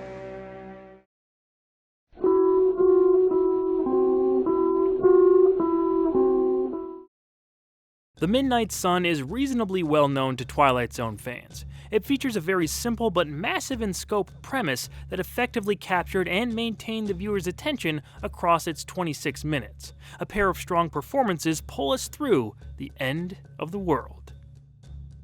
1 month ago, the Earth changed its elliptical orbit without warning, and now it inches its way closer to the Sun with each passing day. Doomed, most people panic and try to head north for more bearable temperatures, but among those who remain in their homes are apartment building tenant Norma and her landlady, Mrs. Bronson. They stay put in a deserted New York City, trying their best to conserve water and enjoy the air conditioning when the power is actually working. Sometime after seeing off the last family in the building, a man breaks into the complex and steals Norma's water. Left alone, the pair begin to surrender to the intolerable heat as the world proceeds, without hope, into the boiling embrace of the star that was once representative of a typical pleasant day. Anton Leder directed his second and final Twilight Zone installment in The Midnight Sun. You may remember him from his first, Season 1's Long Live Walter Jameson, when we began covering the show in 2020. That episode isn't talked about as much as its more popular peers, but it's a classic in my book. The tension and ending to that story has stuck with me years after seeing it. The Midnight Sun isn't quite as memorable for me, but it's still a strong chapter in this third season. While the concept is wildly different, a familiar looming sense of dread clearly defines the mood. To get this cast to feel some of the environment described in the story, Leder heated up the soundstage a bit. There was already no air conditioning and they were filming during the summer, but he did go out of his way to get an electrical grip to make the space even warmer. That seemed to do the trick, because I could feel the fatigue emanating off the screen. The director only had $52,577 to work with. Fortunately, due to how the story was framed, the production convinced us the world was ending just by showing a small piece of it. Rod Serling himself penned this script. It's not the first time he took on the end of the world, but this has a very different angle to something like Time Enough at Last. There's no real commentary that I picked up on about an ever-present nuclear threat. Instead, there's an acceptance to Earth's destruction felt in our two main characters. They still have their panicky moments, like when Mrs. Bronson rapidly tries to get a drink of fruit juice from Norma, but because of the exhausting heat, the whole tone of the story feels like it's drearily moving along, in a good way. Van Cleve's wearisome score definitely helped. In a break from the slower scenes, the looter who forces himself into Norma's place ups the immediate stakes. She at first chases him away with the threat of a gun, but Mrs. Bronson opens up the door when she thinks he's gone away, allowing the intruder entry. He easily disarms Norma and takes her water, but then comes to his senses. The man tells the story of how he lost his wife and newborn baby to the heat. He admits he's acting irrationally, as everyone in the world is at this point. I'm not a housebreaker. I'm a decent man. I've been walking around all day trying to find some water. I wouldn't do you any harm.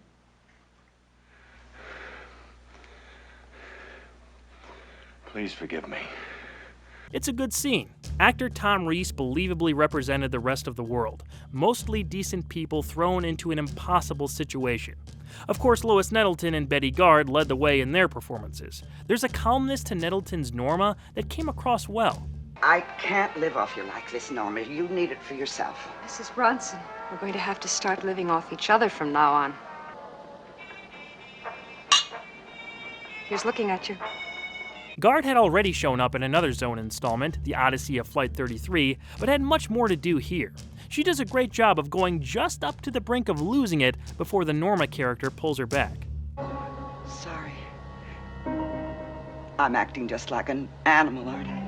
Bottom line, this was a very solid small cast, and it needed to be that way for this script to work.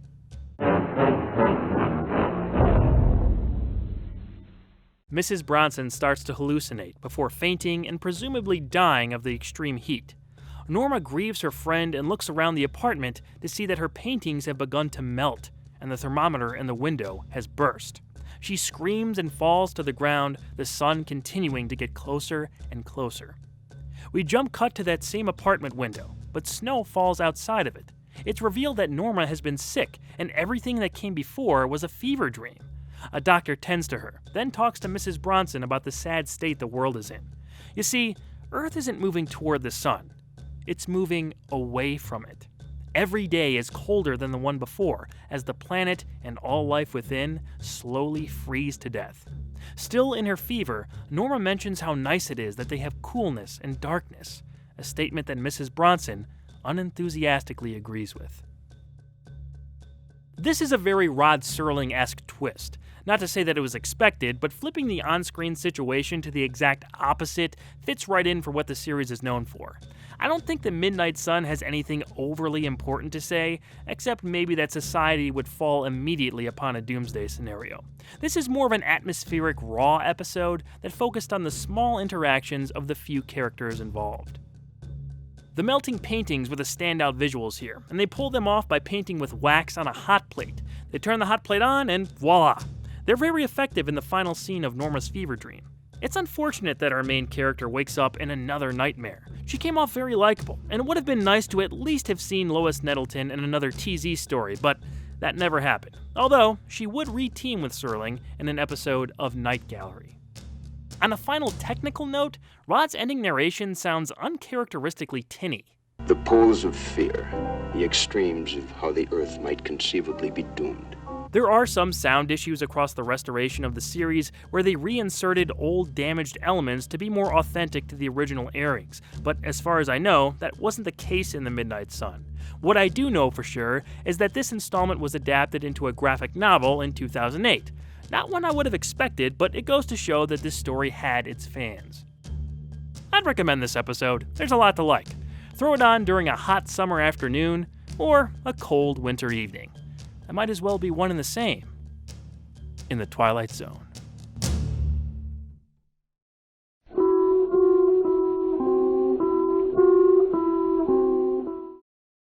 Still Valley starts out a pretty dull episode, but quickly turns ridiculous and quite funny. Was that on purpose? I don't think so, but it resulted in an entertaining show that gave me a few laughs. During the American Civil War, 2 Confederate soldiers are watching the Union Army invade a nearby valley. When noises from the approaching cavalry suddenly stop, Sergeant Joseph Paradine investigates. To his shock, all the soldiers in the town are frozen in place. Among the eerie silence, he finds an old man named Teague who claims to be the cause of the supernatural event. He wields a book of witchcraft and says one of the spells inside froze the soldiers. After making an example out of Paradine, the sergeant believes the old man, who says he wants to do the same to the whole Union Army and win the war for the South. However, Teague reveals he's dying and can't accomplish the task, so he turns the book over to Paradine to finish the job he started. Through the power of the devil, Teague says the Confederacy can achieve victory. James Sheldon came back to helm Still Valley, directing his 5th and second-to-last installment. He has a bit of a hit-and-miss filmography in this show, but was just coming off 2 classics, Long Distance Call and It's a Good Life. This may not have been his worst, but he had proven by this point he could do better with superior material. Rod Serling wrote the teleplay. It's based on a 1939 short story by mainly Wade Wellman called The Valley Was Still. There are significant differences in the short story that see things get a little more interesting than they got here. For instance, in Wellman's version, Teague pushes Paradine to sign an agreement with the devil in blood. This scene ends with the Confederate sergeant slicing off the old man's head and taking the book with him. I mean, talk about a graphic visual. I'm sure they couldn't have done this in a way that showed too much back on 1961 TV, but maybe it could have been pulled off in a less gory fashion, or at least the implication of it. This turn sure would have demanded this story be taken more seriously.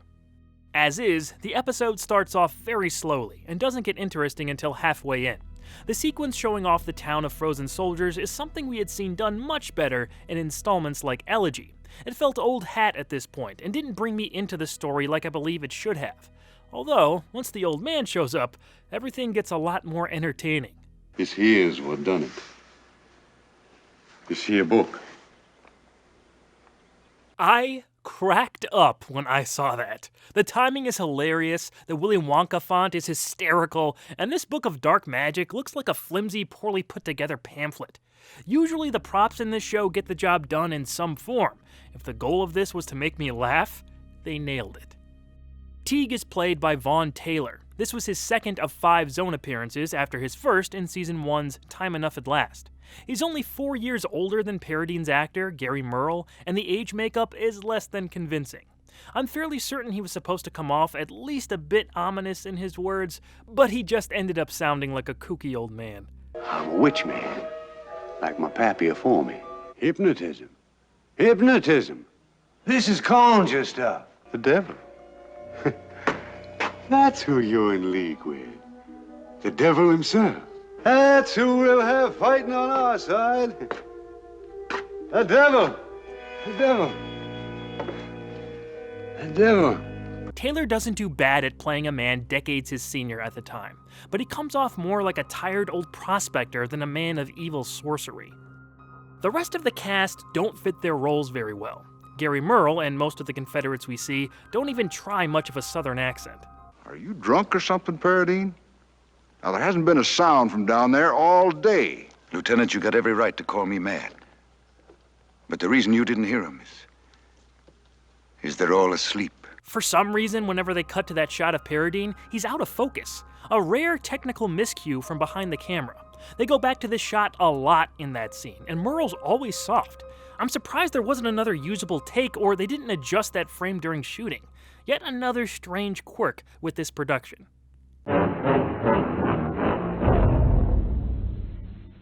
On his way back to camp, Paradine casts a spell to freeze the Union fighters in a separate nearby battle. When the Confederate battalion's leader, Mallory, returns to the camp, he's spooked and confirms the spell worked. With his superiors ready to put their faith in almost anything to win their losing battle, Paradine looks to cast a massive spell to freeze or even kill the rest of the Northern soldiers. He begins to call forth the power of the Prince of Darkness, but stops short when the book reads to revoke the name of God. Putting divine morality over the survival of their own cause, Paradine thinks revoking God will damn the Confederacy. He'd rather the CSA be buried in hallowed ground if it's going to lose the war, and tosses the book in a fire, where it quickly burns. Rod's narration mentions that the next day, these Confederate soldiers were sent to Gettysburg, and the story ends with the Confederacy's demonic chances of winning going up in smoke. I'm going to recommend this episode on the count of how zany it is. There were attempts at making intentionally comedic installments, and a lot of those didn't work all that well. Still Valley is funny and entertaining because it takes itself so seriously, while cutting together humorously from a modern lens. It's not a high-quality must-see, but it just might give you a chuckle that may reverberate into the remote regions of the Twilight Zone.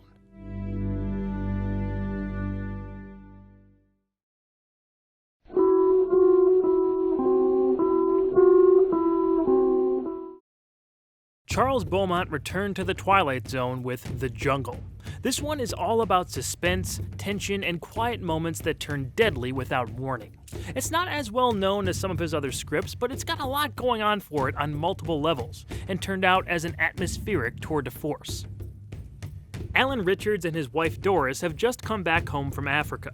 Alan was on a business trip there to set up a hydroelectric dam, but the natives in the area were opposed to its construction.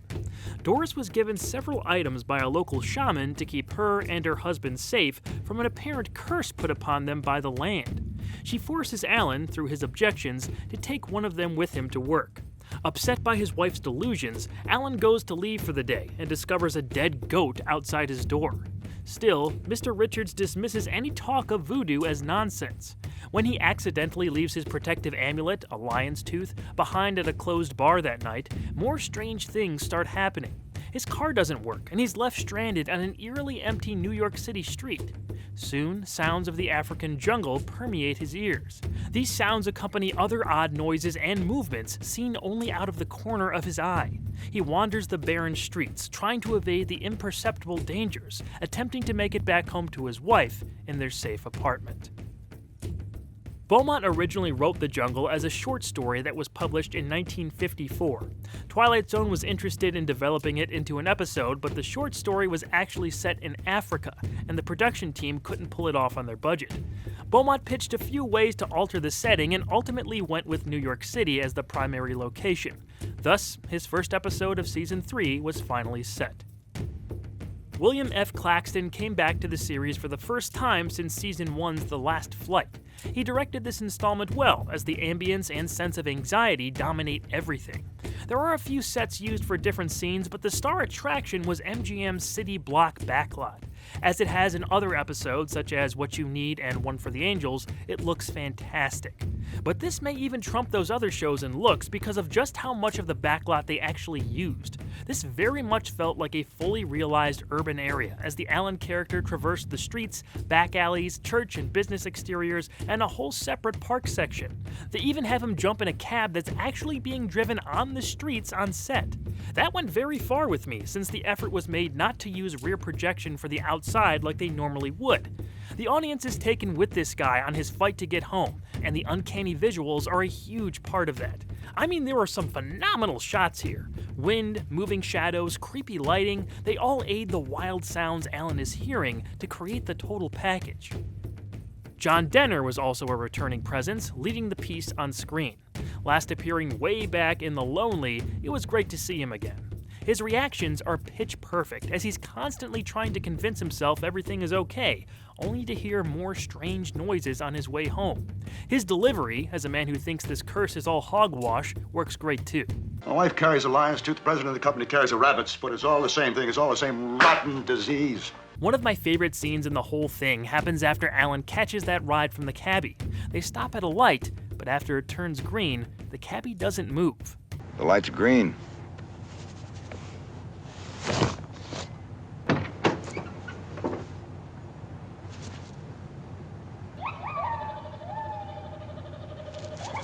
From the slow pace of that scene to the horrifying reveal and lack of music, it's perfectly done. A similar sequence has Alan scared by a witch doctor mannequin that he mistakes as real for a moment. If you look closely, you can see the uncredited actor widen his eyes on a close-up, but it's all in question because they have the light in the costume display flashing. Brilliant idea.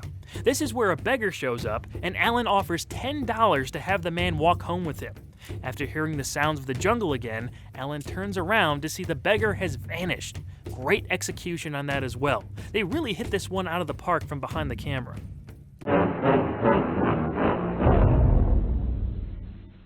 After the cabbie that was driving him drops dead out of nowhere and the beggar he ran into disappears into thin air, Alan is on his own.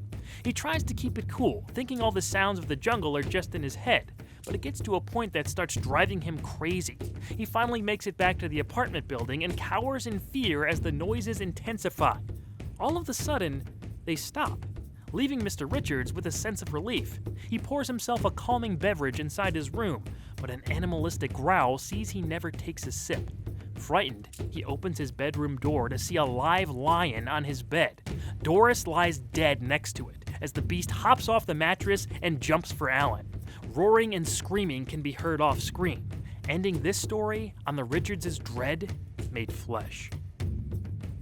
That finish completes an impeccable build. Seeing the wife's dead body leading to the lion jumping over the camera and the vile sounds we hear can stick with you. Beaumont was always great at crafting dark stories that hit a nerve and left an impression on you. This was no different. You can make an argument that this fed into a negative stereotype, but the episode is handled in a way where, outside of the mannequin, only the dark magic itself is focused on. It's about what we don't see, which is effectively terrifying. The cast is great, the visuals are outstanding, and the sound and absence of music are the right stylistic choice. The jungle gives us a unique atmosphere that is among the best pure suspense episodes of the show. Watch it for the first time or view it again to be transported to a place so wild it can only reside in the Twilight Zone.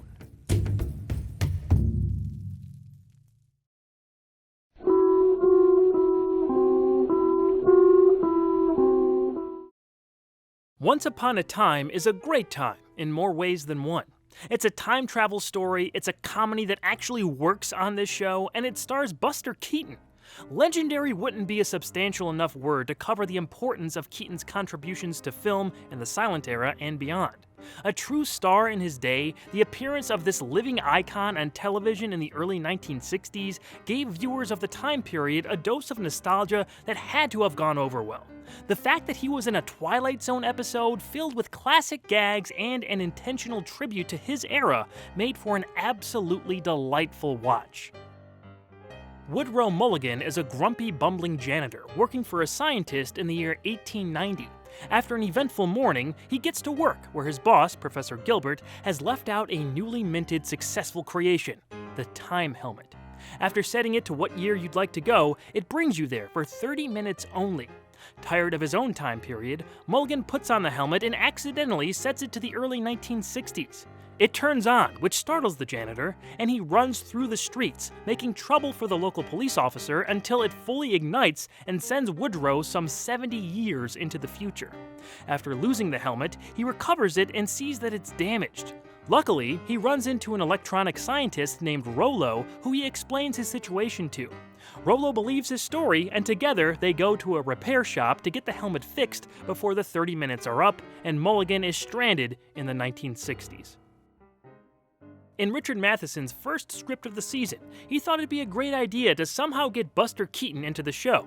He had met him previously, so Matheson began to work on the story that turned into Once Upon a Time. The writer crafted the play as a slapstick comedy similar to what Keaton was known for in his heyday. I thought all those physical bits worked great, but there were apparently some behind-the-scenes issues in post-production. The end result didn't sit well with Matheson, who had a big chunk of his story changed. He had written the piece as a non-stop chase that never let up, and he felt like the final product got bogged down by the stuff in the repair shop. In truth, there were several changes made in the editing phase. Buck Houghton said years later that the episode just wasn't working as originally intended. They needed to adjust a few things and had a day or two of reshoots with Keaton back on set. Replacing chases through a few other locations in the 1960s were all the repair shop sequences. They even brought in a new uncredited director, Les Goodwins, to handle those shots. Whether this was a positive or negative change from a viewer's perspective, I can't be sure, but one change they made that I absolutely loved was re-editing all the 1890 scenes in the silent movie style. Obviously a tribute to Keaton as most people knew him, this made for an unexpected, fascinating, and humorous set of sequences. It was apparently a production crew member's idea to spice up the episode. I can confidently say it worked. The editor cut 2 out of every 3 frames to give the footage that signature hand crank look.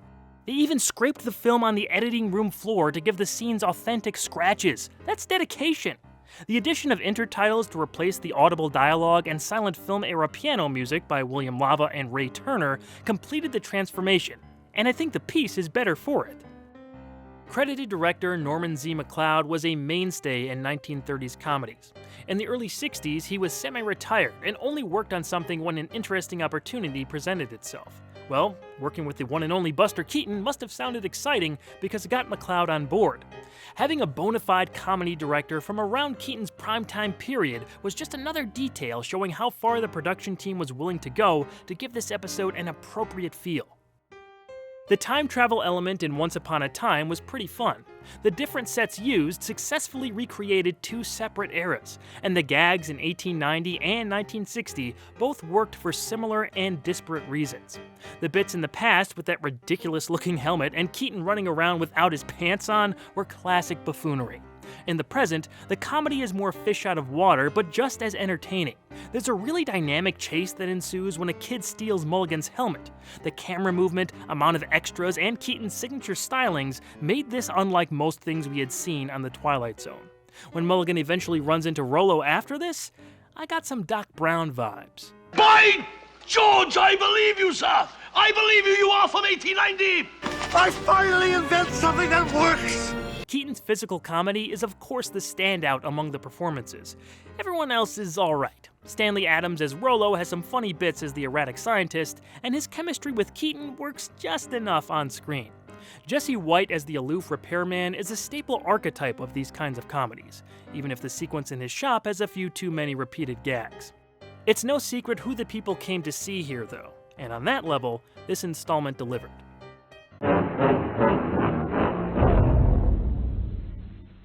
Eventually, the repairman is able to fix the time helmet, but eager to live a simpler life in 1890, Rollo steals the device and runs off. Just before ignition, Mulligan is able to jump on the scientist, and together, they travel back in time. At first charmed, Rollo grows to hate his new surroundings. The time period just doesn't suit his more modern style of living. So back in Professor Gilbert's lab, Woodrow sets the time helmet to the 1960s, places it on his friend's head, and Rollo disappears in a flash, back to the future. The music really adds to the tone of the silent stuff, and in one of my favorite parts, they bring in the Twilight Zone theme under Rod's ending narration. That there is much wisdom in a third old phrase which goes as follows: stay in your own backyard. Love that.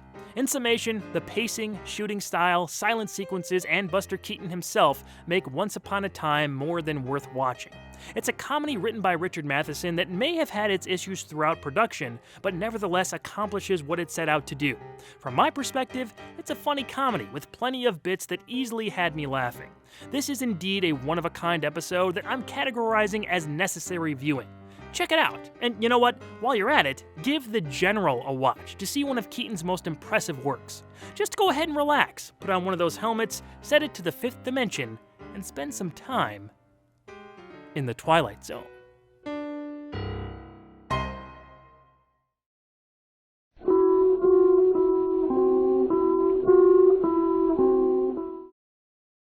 I feel like I knew about 5 characters in search of an exit before I even formally got into the Twilight Zone. Maybe it aired on TV when I was really young and I caught a glimpse of it, or maybe I saw it homaged somewhere or advertised for one of the marathons that happened. Not sure where or how I became aware of this episode, but I do really like it. Rewatching it again for this video brought back vague memories, and there's just something about it that makes this simple story special. An army major awakens to find himself trapped inside a large metal barrel. He has no memory of who he is or where he's at, and sees that 4 other people are trapped inside with him. A clown, ballet dancer, hobo, and bagpiper also occupy the space and have the same amnesia. None of the characters can feel hunger, thirst, or temperature, but they can experience pain. They hypothesize that maybe they're in hell. The other 4 have been stuck a long time and have given up trying to get out, but the Major is desperate to escape and tries to come up with plans to do so. Inspiring most of the others, minus the clown, the group decides to stand on each other's shoulders so one of them can hop over the top. The thought is that if one of them can get out, they all can get out. This was a Rod Serling script based on a short story called The Depository by Marvin Peddle. Its title is supposedly taken from Luigi Pirandello's Italian play 6 Characters in Search of an Author. The episode features some great back and forth from the characters, especially the Major and the clown, but its odd premise, bizarre twist, and focus on suffering, hope, resignation to the inevitable, and more make it a fascinating watch. This was Lamont Johnson's second directing job in the Zone, and it made him 2 for 2 following the tremendous installment, The Shelter, from earlier in Season 3. He called this his favorite episode, and his work in theater ended up coming in handy with this kind of stage set. The claustrophobic story called for only one peculiar set to take up most of the runtime. 2 large aluminum cylinders were built for different portions of the episode. The first was a stationary vertical version, and the second was constructed to be moved horizontally or at an angle. For the scenes that featured the characters stacked on top of each other, it was tipped to a 45-degree angle with a mattress placed on the ground in case anyone slipped off. They could have easily cheated this to be shot on the ground, but I'm glad they didn't do that. You could feel at least some of the weight bearing was authentic, and that added to the peril of these sequences in the show. The lighting was all set up indirectly, which means that no lights were aimed at the set. Instead, they were reflected off other surfaces to illuminate the scenes. This way, it didn't cause too much of a shine on the metal walls. It works well, as the interior of the barrel was still in a dramatic half shadow that created some depth in the small space. The acting here is the main showcase, as the performers range from manic to apathetic to childlike and more. All these characters have well-defined personalities and play off each other in a way that's intriguing to watch. Being the newest person to wake up in the barrel, the Major is the most eager to get out of there. He tries everything he can think of to find a way, as the clown mocks him for even attempting. Their dynamic is the most interesting. We're here because we're here, because we're here, because we're here. You're wasting your time, you know that, don't you? You're an idiot. An energetic idiot. But an idiot. Murray Matheson steals the show in this part. He's by far the most charismatic and entertaining, while also representing the lack of meaning to their existence. Why not be a fool? It doesn't matter from his perspective. He's only playing the role he found himself in. I assure you that though I may wear the costume of a clown, I have no recollection whatsoever of having been one. The hobo and bagpiper are fine, but aren't given much to do. However, the ballet dancer, played by Susan Harrison, has a very idiosyncratic, almost innocent personality. We don't know who we are. We don't know where we are. Each of us woke up one moment, and here we were in the darkness. She's got a, Catwoman thing going on. Her look and delivery is so strange, but she does come to legitimately believe in the Major and his hope for escape. She admires his courage and resolve. Perhaps the ballet dancer represents the simple, undying aspiration that things will get better, while the Major embodies the will to do something about one's unfortunate circumstances. She also brings up an interesting idea at one point. Perhaps that's who we are. The unloved. We must have names. We're people. And that means we belong somewhere. There must be others who care about us. In some circles, hell can be described as the absence of love. that sure does fit some of this story by the end. On a funny side note, the actor who plays the Major, Bill Windham, said in his Blu-ray commentary track that he and Susan Harrison were arguing the entire time over who should get top billing in the episode. Apparently, Harrison won out, which is odd considering the Major seems to be the clear main character. Windham came back to the Twilight Zone one more time in Season 4's hour-long episode, Miniature, that time without the fake mustache. After the first failed attempt leaves the ballet dancer injured, the rest of the group stack up again, but this time, the Major uses his broken sword as a grappling hook with the help of the others' torn clothing. To their surprise, it works. The Major escapes the barrel, but immediately falls into the snow below. A large hand reaches to pick him up, and the truth is revealed. All the characters in the barrel are toys. They're being collected for a Christmas doll drive to benefit a local girls' home. The bell they heard outside that shook the whole place earlier was that of the woman asking for donations. All the characters are shown back in the barrel in their natural state. The ballet dancer's hand clasps the Major's as tears roll down her lifeless face, and the episode concludes. Hell of an ending, huh? I'm sure I'm not the only one getting Toy Story vibes, right? Apparently, this wasn't an inspiration for those movies, but the idea of the absence of the love of a child being some kind of hell for these dolls does sound kind of familiar. Perhaps they are unloved only for the moment. In the arms of children, there can be nothing but love. A couple last-minute tidbits. The actress playing the little girl on the street corner is Mona Houghton, daughter of series producer Buck Houghton. Years later, Buck relayed to the Twilight Zone companion author, Mark Zickrey, that she was very nervous beforehand, and he was anxious about having her involved in the show. She did a fine job for the couple lines she had in her only role in the series. The figures of the characters shown at the end were life-size copies of the actors. This was accomplished by making life masks of each one and painting them with the appropriate look. The heads were planted on mannequin bodies, and it turned out to be a good way to wrap things up. This is a great one, a weird, captivating, first-rate installment. Its legacy was felt long after it aired, as it was supposedly the inspiration for the 1997 movie Cube and was homaged in the Felicity episode Help for the Lovelorn, which just so happened to be directed by none other than Lamont Johnson. So you see, no need to find an exit. These 5 characters can entertain you for multiple viewings inside that one giant barrel that is the Twilight Zone.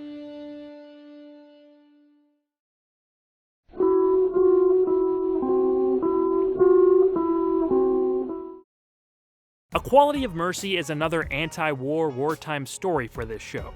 It's a subject that Rod Serling had a lot of experience with, considering he was a veteran of World War II.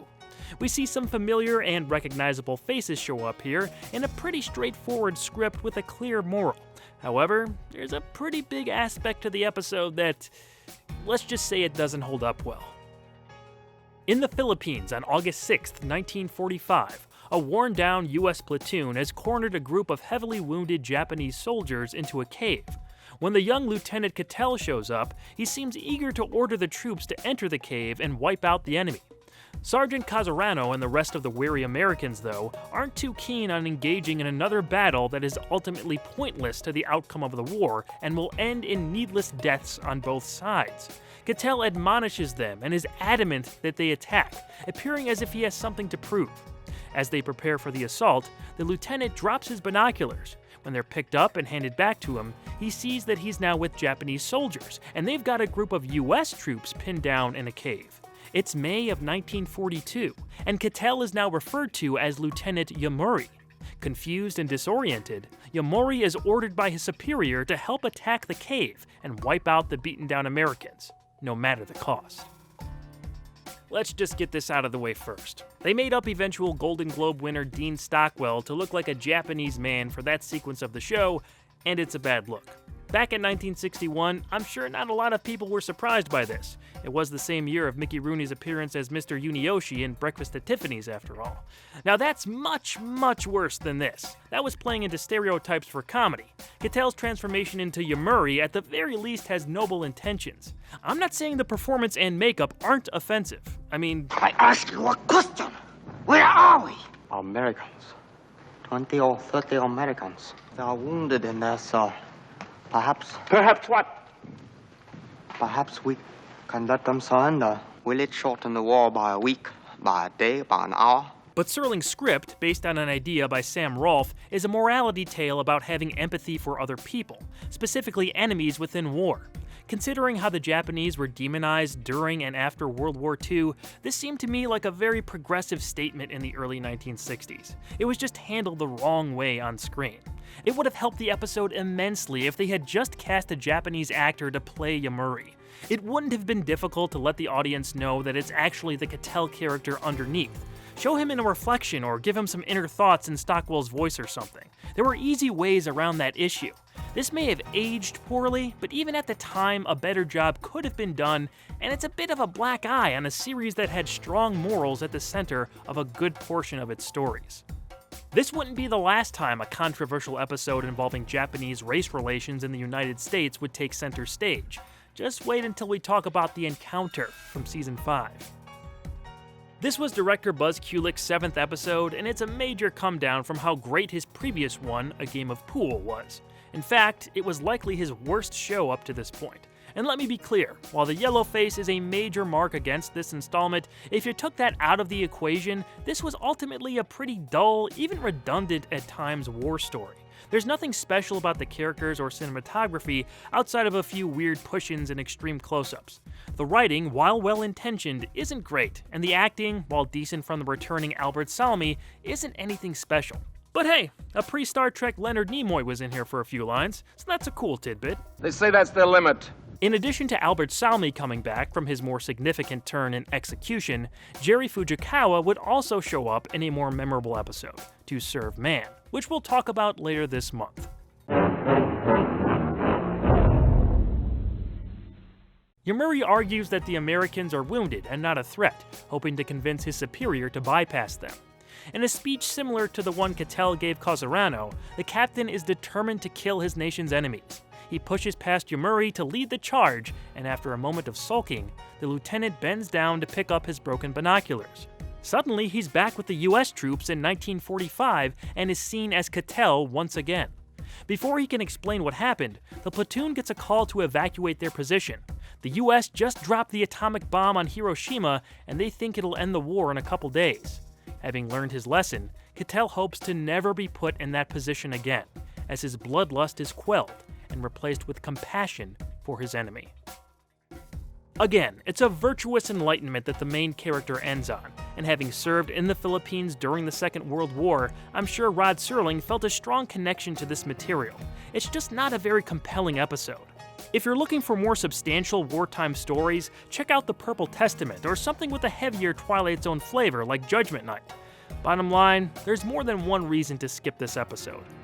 I'll see you next time when we explore what's really in the dark, deep in the shadows of the Twilight Zone.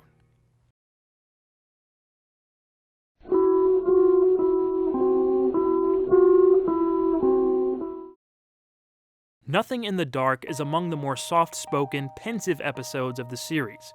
There's plenty of dialogue, but its subject matter and themes are addressed with grace, understanding, and patience. It features a well-known small cast and was the first episode produced to be directed by one of the Twilight Zone's most prolific behind-the-scenes forces. Wanda Dunn is an elderly woman who lives in a condemned apartment building. One evening, a shootout ensues in her alleyway, leaving a bleeding-to-death police officer begging her for help. Wanda doesn't have a phone and is reluctant to let the officer, named Harold Belden, inside, thinking that it's a trick by Mr. Death trying to kill her again. Eventually, she helps the cop and does her best to care for his gunshot wound. They get to talking, and she tells him she's seen death coming for years, since she was a little girl. She's seen him with others just before they die, always looking different. Now that she's older, Wanda fears even going outside, constantly on the lookout for the entity that will bring her end. Belden still needs a doctor, and without a phone, he asks her to help him by getting one. That would require her to leave her home, though, which is something she struggles heavily with as the officer's life hangs in the balance. This was the third episode aired, but the first produced that brought on Lamont Johnson to direct. He hit the ground running with this emotional two-character piece.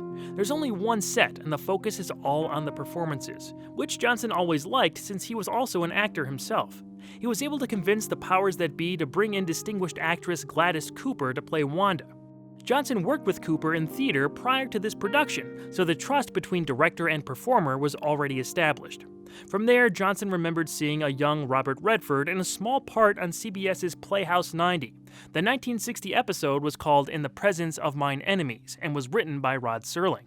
The director was impressed with Redford's work and look, so he suggested him to Serling and producer Buck Houghton. They agreed, but the final call had to be made by Gladys Cooper, who needed to approve the actor to work with him. He charmed Cooper and Johnson upon their meeting, and the episode had its male lead. Redford was very new at the time, only in his mid-20s. Johnson recalled that it was almost like working with a non-actor at that point. I'll say that Redford doesn't taint this episode in the slightest, but this really could have been an all-time classic with an actor that fit the part better. He's not bad, but feels very bland in the role. Considering what happens later and some of the dialogue he was given, what turned out as a few delightful scenes could have been some of the most emotionally bittersweet in the whole series. I get that a portion of this part was intentionally underplayed, like he needed to be a blank slate, but after a certain point, I just wish there was a warmer presence for Cooper to interact with. Please, don't cry. I don't want to hurt you. Please, I'm sorry. Cooper carries this episode like a champ. Her natural English accent didn't fit the feel of the Wanda character, so she worked with Lamont Johnson to make it less elegant for the role. Her cumulative performance from body language to delivery, and especially the frightened emotional scenes, are that of a true seasoned actor. She was great. When the bus reached the end of the line, she was dead. I've seen him since several times. I've seen him in crowds. I've watched for him. Every time someone I knew died, he was there. Luckily for us, Cooper would appear again in 2 memorable installments in seasons 4 and 5. She didn't even see Nothing in the Dark until filming her next episode, Passage on the Lady Anne, the following year.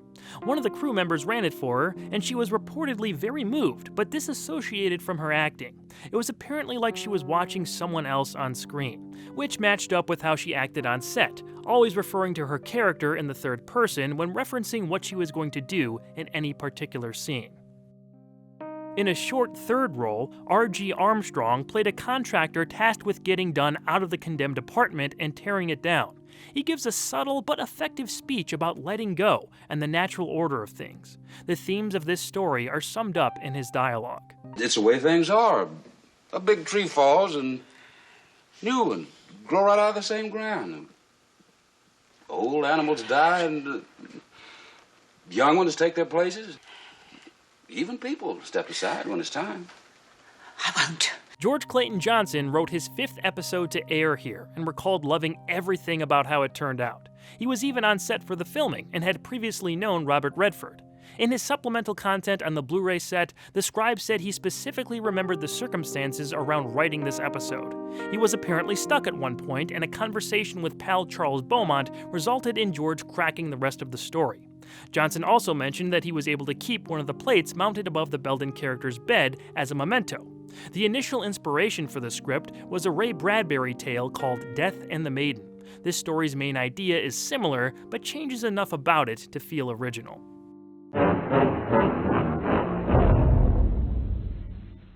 After the contractor leaves her with one last warning to move out, Wanda is angry that Belden didn't help explain the situation to him. But after noticing he has no reflection in her mirror, Dunn finally sees the officer for who he really is, Mr. Death himself. Death explains that there's nothing to be afraid of. He didn't hurt the old woman and even listen to her. What she's really scared of is the unknown. Death asks Wanda to trust him and take him by the hand. Through tears, she finally does, and looks down to see her body, peaceful in its final rest. Relieved that she's passed on painlessly, Wanda is let out into the sun and on to eternity. It's a very emotionally satisfying yet melancholy finish to the episode. Wanda is desperately hanging on to life, but there's sadly not much left to live for. She's alone in a small space with no friends or family, and her words about loving the sun and hating the darkness and cold when she was younger shows us she's in an awful spot. Too afraid to even take a step outside, Mr. Death comes to her as a mercy. Mother, Give me your hand. What you feared would come like an explosion is like a whisper. What you thought was the end, the beginning. One could compare Nothing in the Dark to One for the Angels or The Hitchhiker. All three have a human personification of death, and all the main characters are dead by the end. Nothing in the Dark is really good, but I don't think it quite matches the raw emotion at the end of One for the Angels, and I love The Hitchhiker, so it didn't come very close to that one either. But it's absolutely worth watching for a fantastic performance and an endearing commentary on the acceptance of death as a part of life and moving on. There was nothing in the dark that wasn't there when the lights were on. Object lesson for the more frightened amongst us, in or out of the Twilight Zone.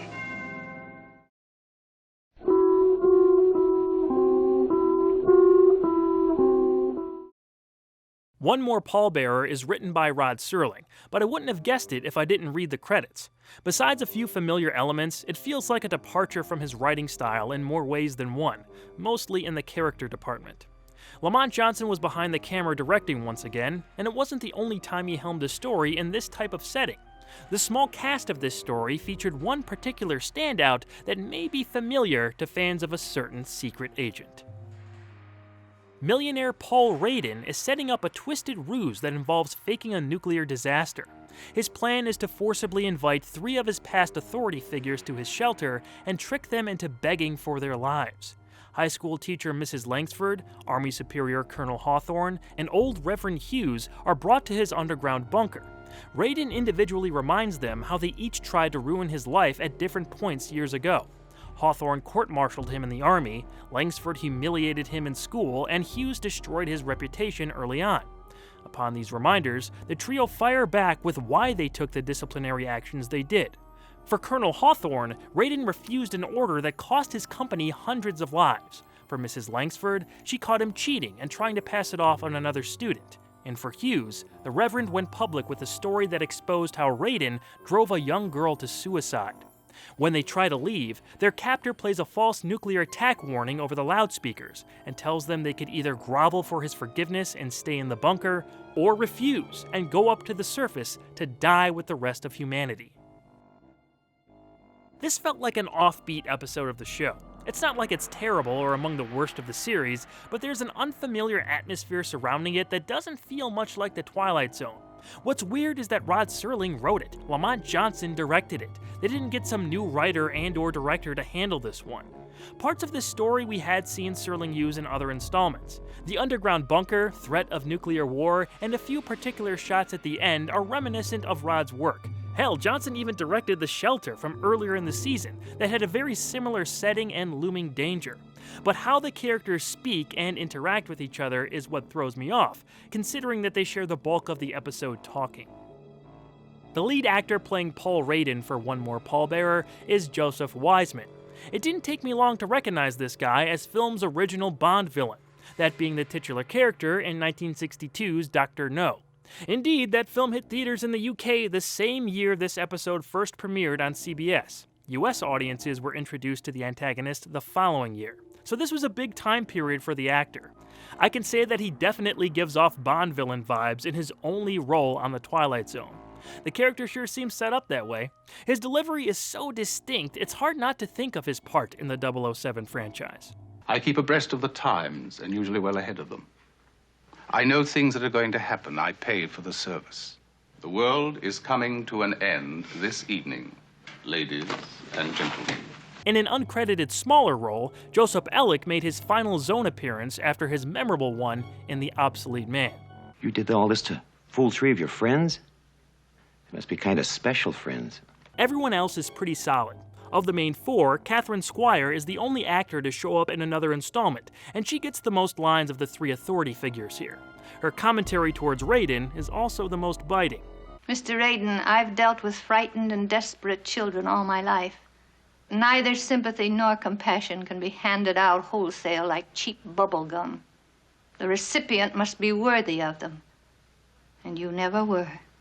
That might be where this whole thing lost me. They're brought to a supervillain's lair with theatrics and all. Raiden tries to sort of intimidate them as he tells the trio of this imminent threat above, but no one is ever scared of this guy. They just insult him again right to his face. If I'm to spend my last quarter hour on Earth, I'd rather spend it with a stray cat. If Raiden was an effective villain, we all know he'd threaten their families, not their own lives. It's amateur hour over here. Our main character basically becomes pathetic, and while I'm sure that was intentional by the end, he never gets a real one-up on his detainees. There's no sense that he has them at a disadvantage.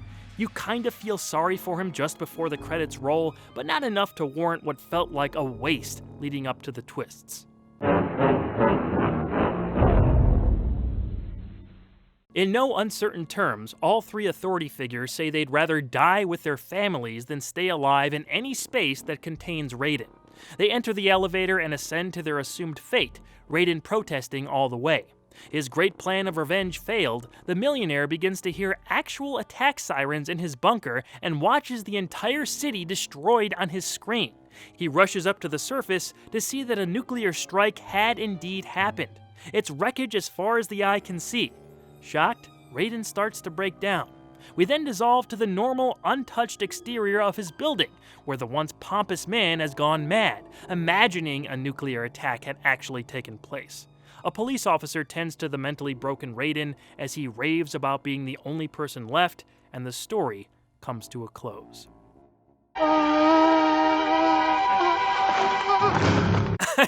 I'm not sure how to respond to that. Wiseman's delivery at the end goes for the typical delusional crazy person thing, but that one little muted yell made me laugh quite a bit.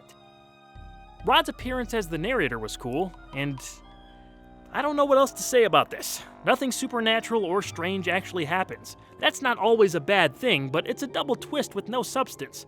Perhaps leaving him in the destroyed world by the end would have forced me to give this more slack.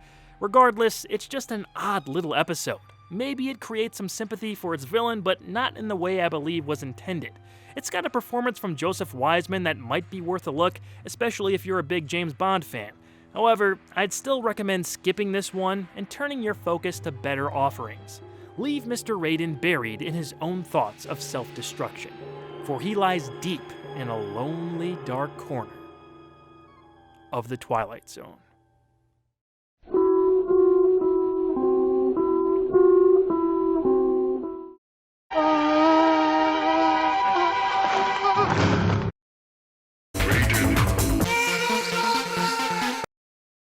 Dead Man's Shoes is a great idea for an episode. It was even reused in the 80s Twilight Zone series as Dead Woman's Shoes, and in the 2000s version of the show, they are called Dead Man's Eyes. With Charles Beaumont behind the writing, this had to be a surefire win, right? Well, yes, but it doesn't live up to its full potential, considering how top-notch Beaumont's offerings usually were. There may be a clear enough reason for that, which we'll bring up in a moment. Nathan Edward Bledsoe is a homeless man who finds a dead body in the alleyway he was sleeping in. The dead man has on a pair of unique, expensive-looking shoes, which catch Nathan's eye. After scavenging the corpse for other items, Nathan puts on the footwear, and slowly, his entire demeanor changes. Bledsoe walks into the swanky Chateau Beechwood and up to a room which he opens with a key he took off the dead body. The woman inside, Wilma, is not only shocked to see a strange man inside her apartment with her boyfriend's shoes on, but she gets confused when Nathan seems to know where everything is and acts like he owns the place. Wilma's boyfriend was a man named Dane, a gangster that was killed and dumped in the alley earlier that evening. After cleaning himself up, Nathan goes to a local restaurant and approaches Bernie Daggett, Dane's old business partner. While Daggett and his men don't recognize Nathan, he acts familiar to them and requests a private meeting to deliver a message. Cautiously and curiously, Daggett accepts, and they move to another room to discuss the matter. Charles Beaumont is the sole credited writer for this episode, but there was one more person actually helping him. After coming up with the idea, Beaumont was supposedly so swamped with other writing assignments that he brought on writer O.C. Rich to aid in completing the script. Details are sketchy, but according to Mark Zickery's The Twilight Zone companion book, we know that at the very least, Rich ghost wrote the first half. Producer Buck Houghton was totally unaware of the situation, which is why Rich didn't get on-screen credit. Interestingly, this installment's co-writer did in fact already have one Twilight Zone credit to his name. Back in Season 2, Rich saw a story of his turned into the episode Static. The writer who adapted Rich's work into a teleplay? None other than Charles Beaumont. So these two had worked together in some form previously.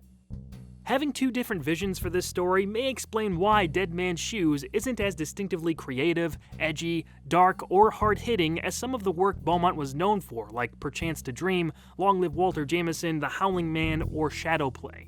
With such a fertile, simple concept, I would have expected this episode to have taken the idea further, or at least leave us thinking about the ramifications of a certain scene.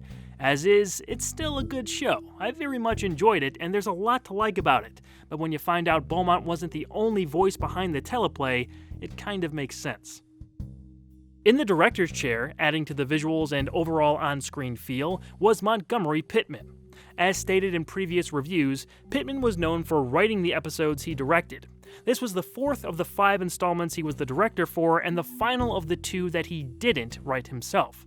Mr. Pittman did well at setting the tone here and making the most out of his locations, including the city block set, alleyway, restaurant, bar, apartment, and Daggett's office. It's got some great shots, including the second one we see, which is over 1.5 minutes long. It dynamically moves the camera around for an even flow to the sequence. As always, credit goes to cinematographer George T. Clemens and his camera crew for their work.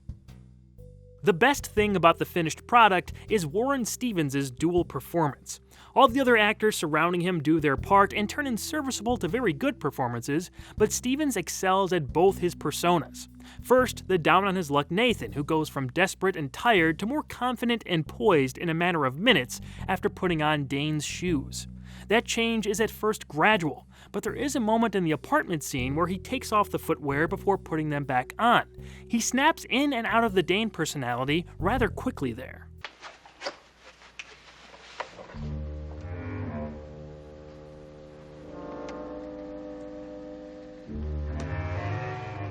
You know, I ought to kill you busting in here like you own the place. Lady, please, don't do that.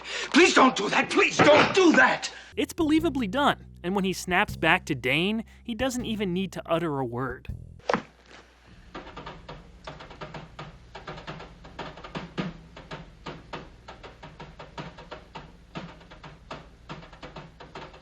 When acting as that second persona, Stevens effortlessly slides into the role of a slick, quiet gangster. It may go without saying, but Dane's not a good guy, as we see how threatening and manipulative he could be to his enemies as well as his girlfriend. A last note on Warren Stevens is that he was one of the stars of a certain movie that's been talked about a lot in these videos. Indeed, it wouldn't be Twilight-Tober Zone without mentioning the 1956 sci-fi classic Forbidden Planet. Once in Bernie's private office, Nathan is searched and his gun is taken. The goons surrounding them leave the pair alone, and this is where Nathan reveals his knowledge that Dane was just killed in the same spot hours ago. Calling himself a messenger, Nathan brings out a second gun from an ankle holster.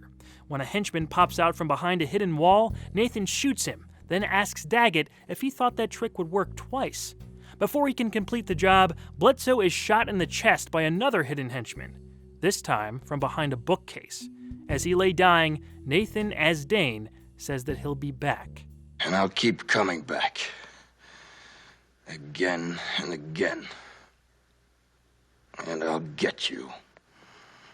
So help me, I'll get you. A few moments later, we see the same group dump off Bledsoe's body in the same alley from the top of the story. Nathan's friend we saw early on witnesses this all transpire and takes the snazzy shoes from the corpse, repeating the cycle all over again.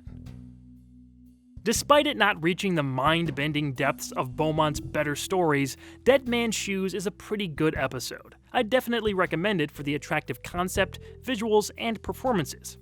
Let's just be thankful that the main item wasn't a cowboy hat, because according to Buck Houghton, that was the original plan. It might have come off as awkward as Rod's cigarette commercial after promoting the following week's episode. And this one we rather urgently recommend to people who have lost their senses of humor and who'd like to recover same. As one of my kids says, there's a trillion ways of telling a story. But there's really only one way to tell the Chesterfield story, and that's simply to say that great tobaccos make a wonderful smoke. Even in black and white, those shoes look cool as hell. Anybody out there got a pair? Size 12.5? No? Oh well. Maybe I can find a pair on sale in the Twilight Zone.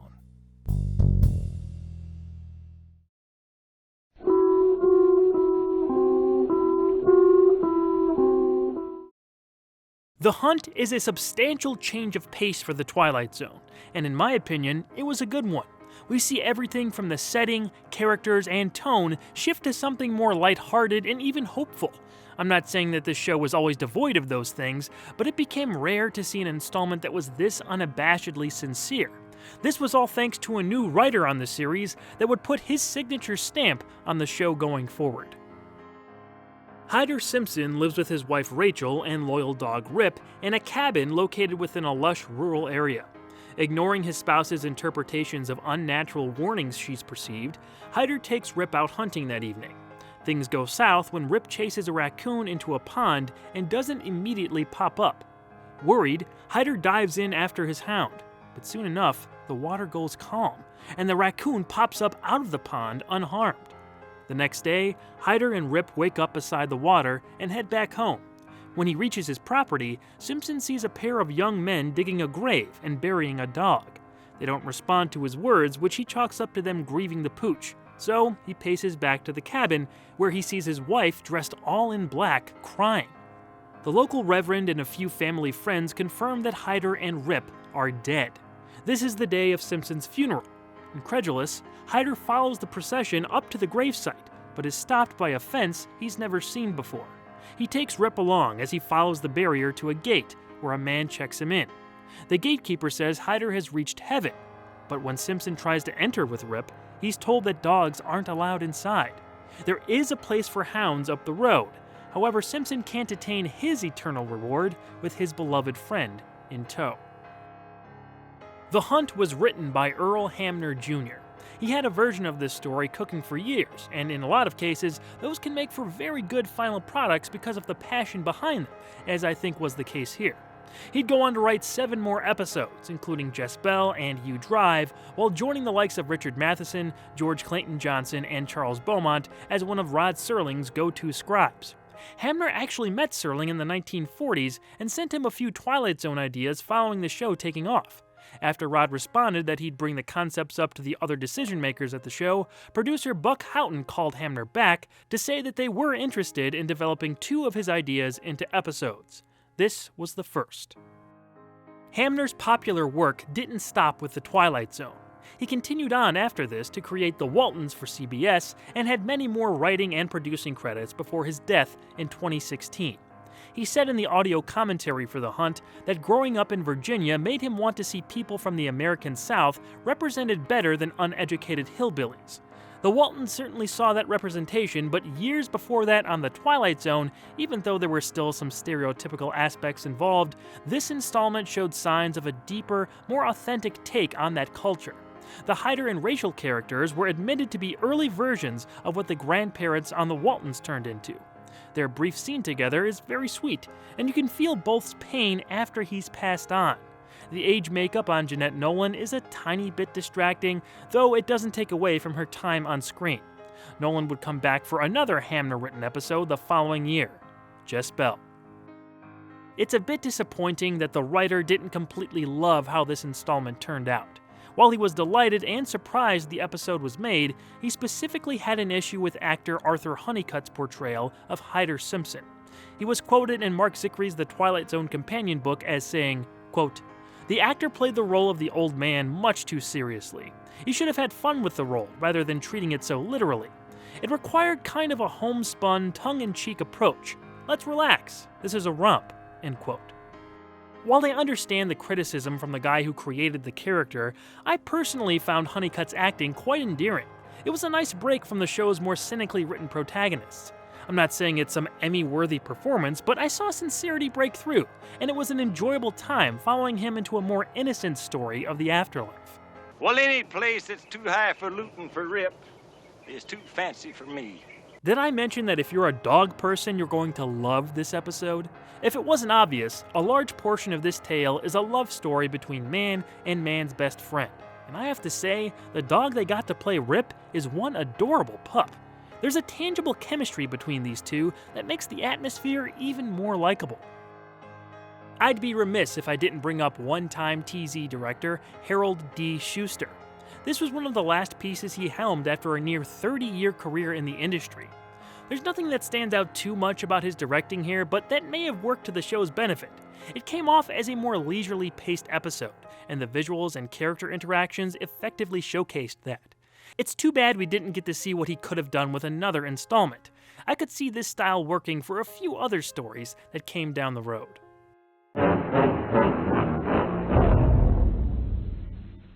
Hyder refuses to cross the gate without Rip, so he walks down the eternal road that supposedly has no end. After sitting for a moment to contemplate his situation, another man comes upon the pair. He says he's an angel, here to collect Hyder to enter heaven. When Simpson explains they just came from a gate they claimed to be heaven, the angel says that was actually the entrance to hell. They often try to trick men and women inside, even up to the last possible second. In the real heaven, dogs are allowed. In fact, all the wholesome things Hyder loves are just beyond the authentic heavenly gate. Before he walks in, though, he asks the angel about his wife. The entity tells Simpson that Rachel will be along directly and won't have to worry about being fooled by the demon down the road. Content, the old man and his dog pass into paradise together. Whether you like this episode or not, this was a great line. A man, well, he'll walk right into hell with both eyes open. But even the devil can't fool a dog. The ending twist of the first gatekeeper actually luring people into hell gives this story the slight danger it needed to fit in well as a Zone tale. I like that this is foreshadowed a bit by smoke billowing out beyond the bend in the road, suggesting hellfire and eternal damnation awaits. There's also a nice touch included with the myth of raccoons leading dogs to their demise underwater. All that combined with the signs Rachel was getting give this installment a nice background dose of rural lore. This is just a charming, pleasant, and more straightforward episode of this series that I really liked. I don't think The Hunt is an appropriate title, and it's probably too goofy for some, I understand that, but this had a heartfelt tone to it that mixed into a bittersweet final result. It's a hearty recommendation from me. Check it out. The story is just a reminder that all dogs go to heaven in the Twilight Zone. Welcome to heaven, Mr. Simpson. Come along, Rip.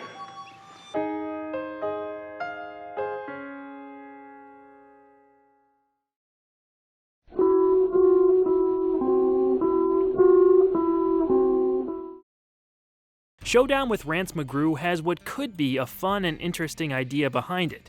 There's a lot of solid talent both behind and in front of the camera for this one too, but outside of a few humorous moments, this quasi-western story is one big misfire.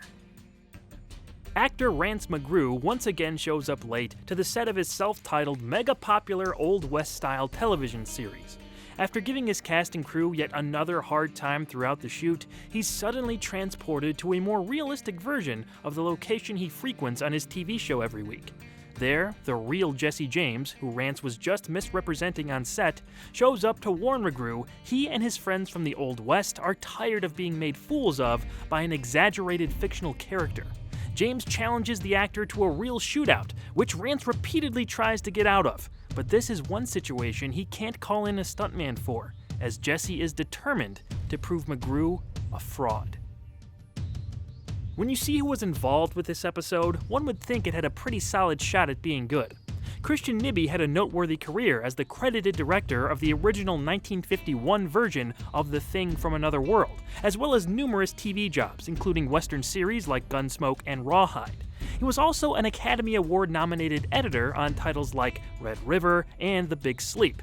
Funnily enough, Robert Cornthwaite, who starred in The Thing from Another World, re-teamed with Nibby here.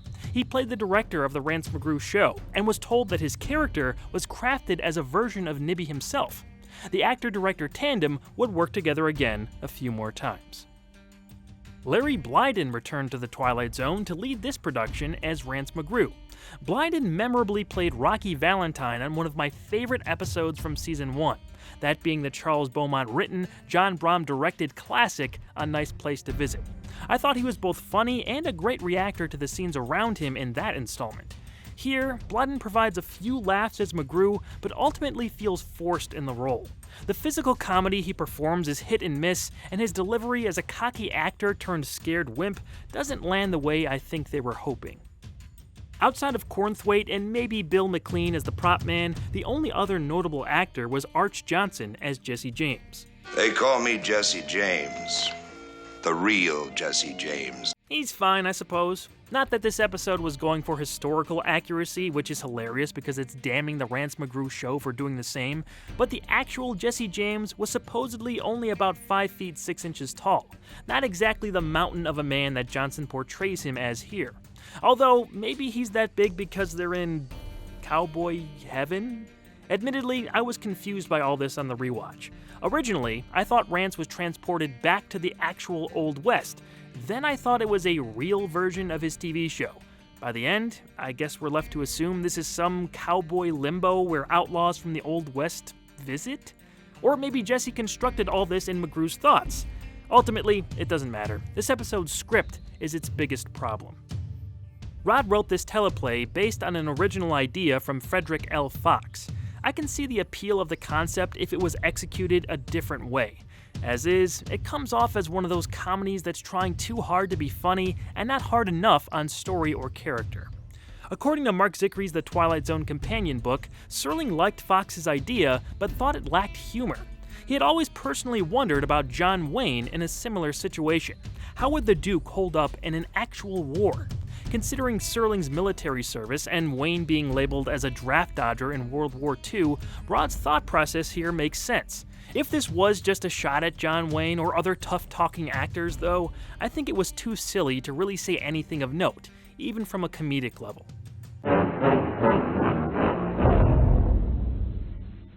When the time comes for Rance and James to face off, McGrew drops to his knees, begging for his life.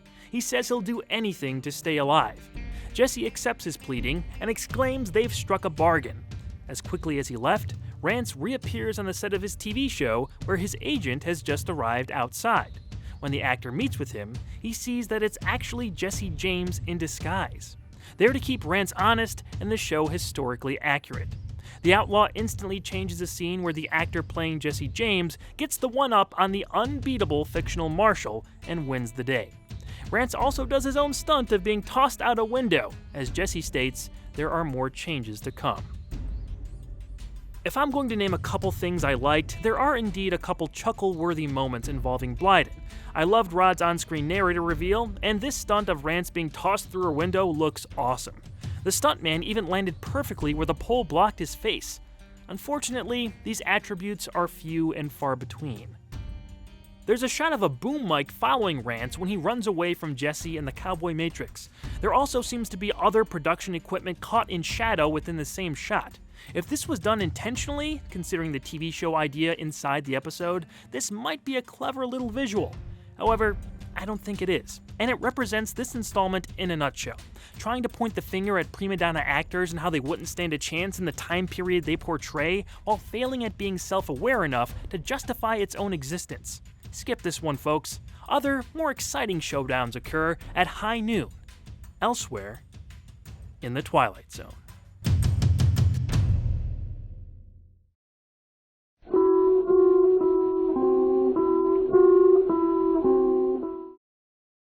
Kick the Can is another one of those classic Twilight Zone episodes that have stood the test of time.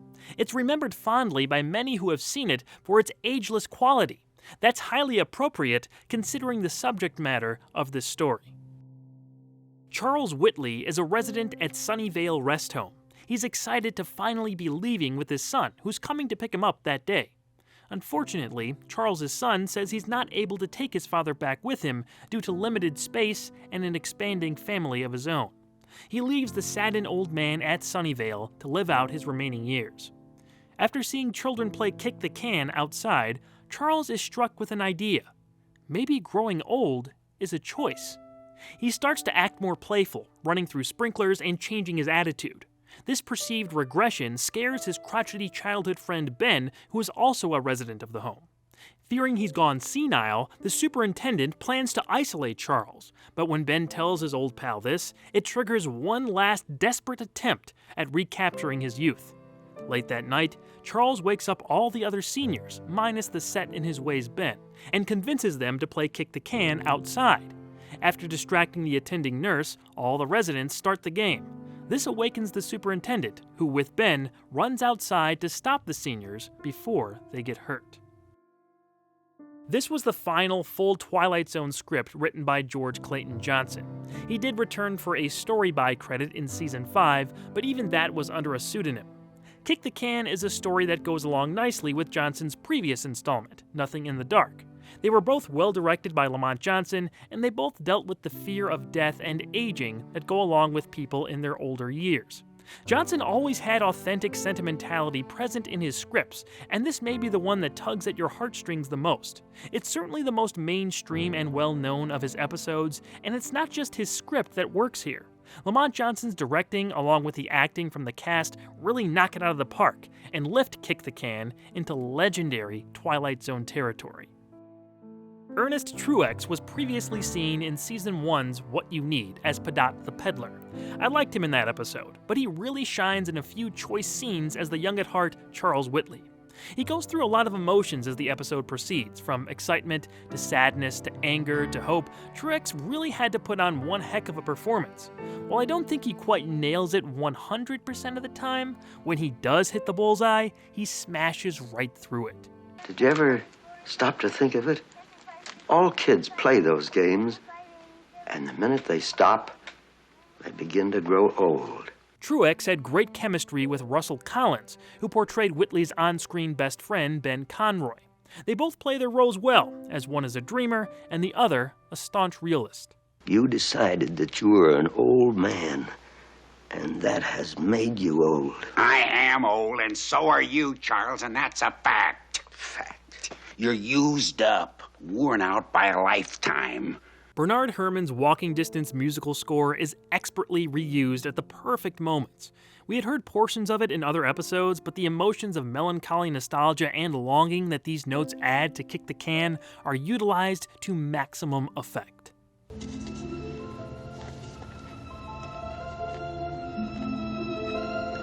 Charles's childlike belief in magic could easily have been mishandled as schmaltzy or manipulative.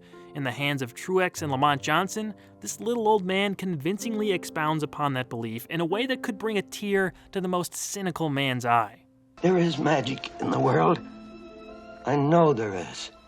When I fell in love with Mary and kissed her for the first time, when my boy was born, that was magic. Friendship is a magic thing.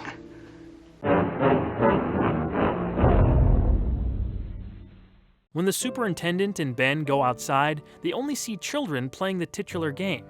As the official runs off to see if they're in another area, Ben recognizes one of the scamps as Charles.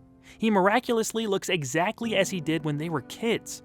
After Ben begs his friend to take him with, little Charles runs off with the rest of the children, leaving only old Ben to sit on the steps of the rest home, can in hand, and ponder how he missed his one chance to become young again. That is a heartbreaking ending. Watching Ben get left behind while all his fellow residents, and more importantly his best friend, disappear into the distance in their blissfully youthful forms really hurts. The moment when the old man recognizes Charles and pleads with him is pathos at its best. Charles! Charlie, is that you? It's me, Benny. Charlie, take me with you. That's went into the forest is rotten apple. No, Charlie. No. Wait for me. Charlie. It's me. It's me. On the other hand, this is a very happy ending. Charles achieves his dream of becoming young again and takes most of his elderly friends with him. I love that their young voices trail off, almost indicating that they're traveling to a different plane of existence.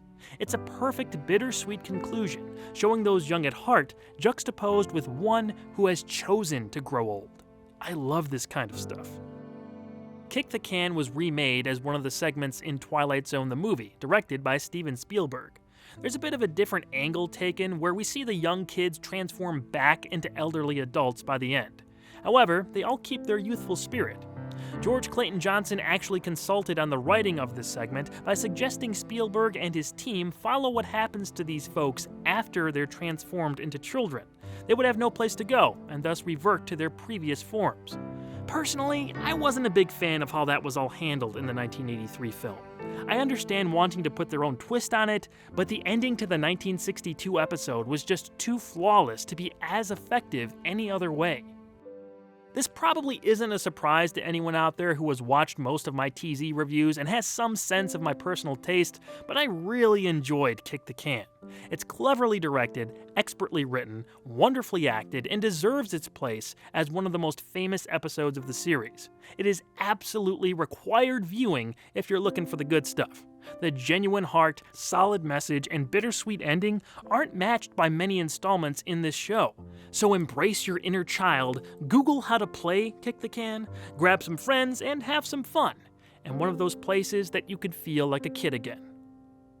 The Twilight Zone.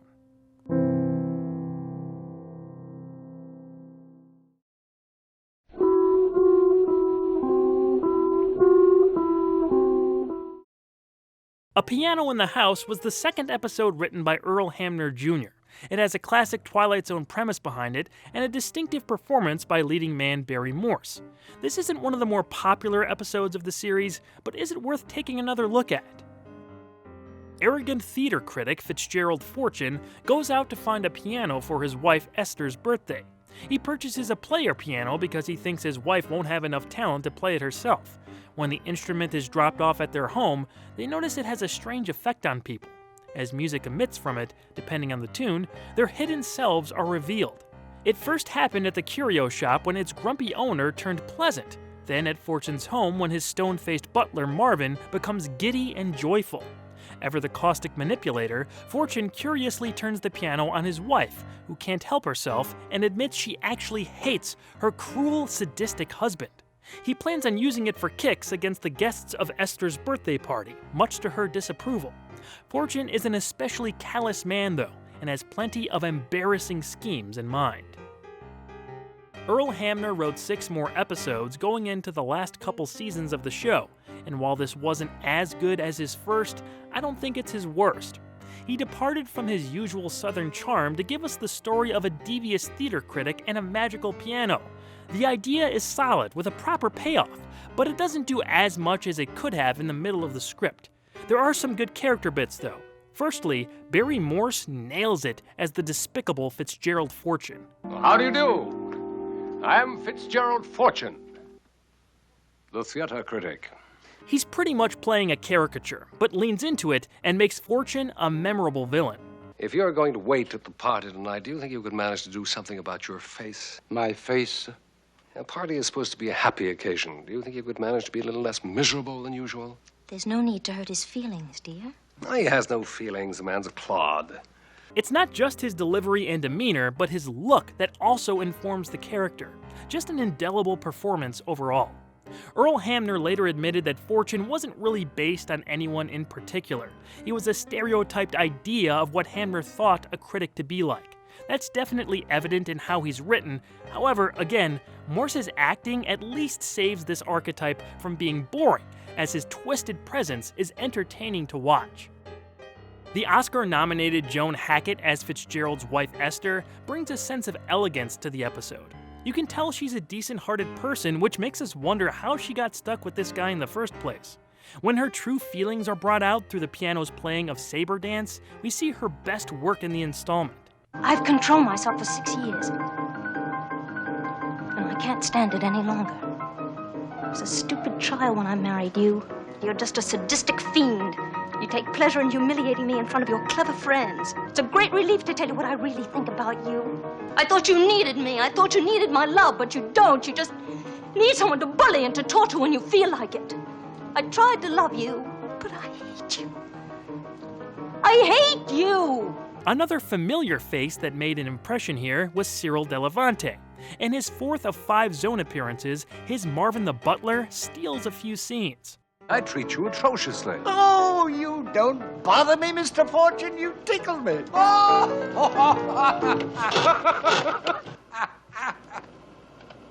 Marvin got happy to the song Smiles, and his laughter at Mr. Fortune would come back around to be a story point at the end.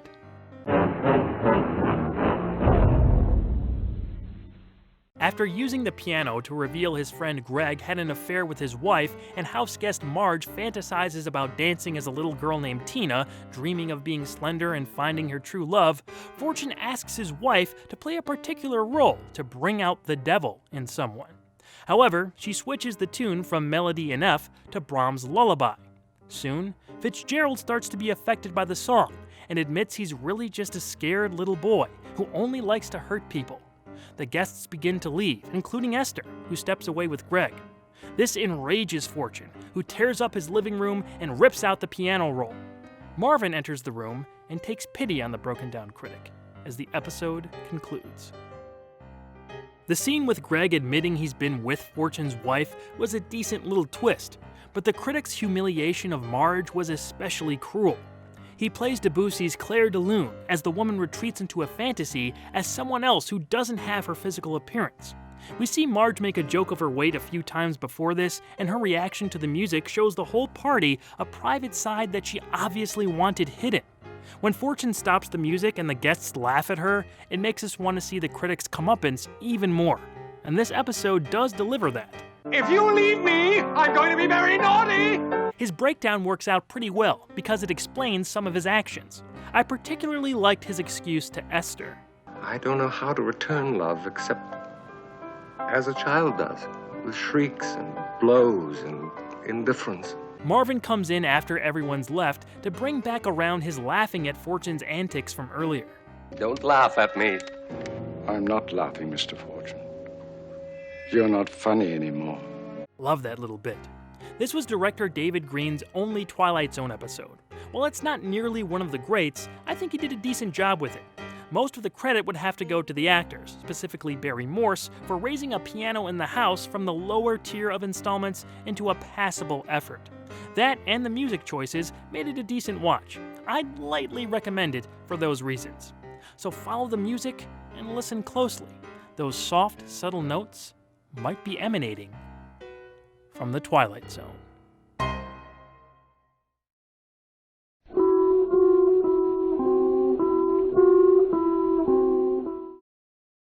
In one of the best opening scenes in any Twilight Zone episode, the last rites of Jeff Myrtlebank establishes itself as among the more attention-grabbing premises in the series.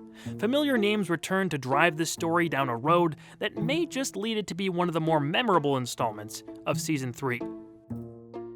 In the 1920s, the recently deceased Jeff Myrtlebank lies in a coffin during his memorial service. As the attending reverend gives his words of encouragement, the entire church is stunned to see the casket lid open and Myrtlebank rise out of it. His friends, family, and fiancé run from him, scared to engage with the resurrected young man. Jeff is confused and pleads with his small town to accept that he's okay. Jeff's sister is the first to embrace him, followed by the rest of his family and his girlfriend, Comfort. Within the next couple weeks, Myrtlebank starts to exude new interests and slightly different personality traits.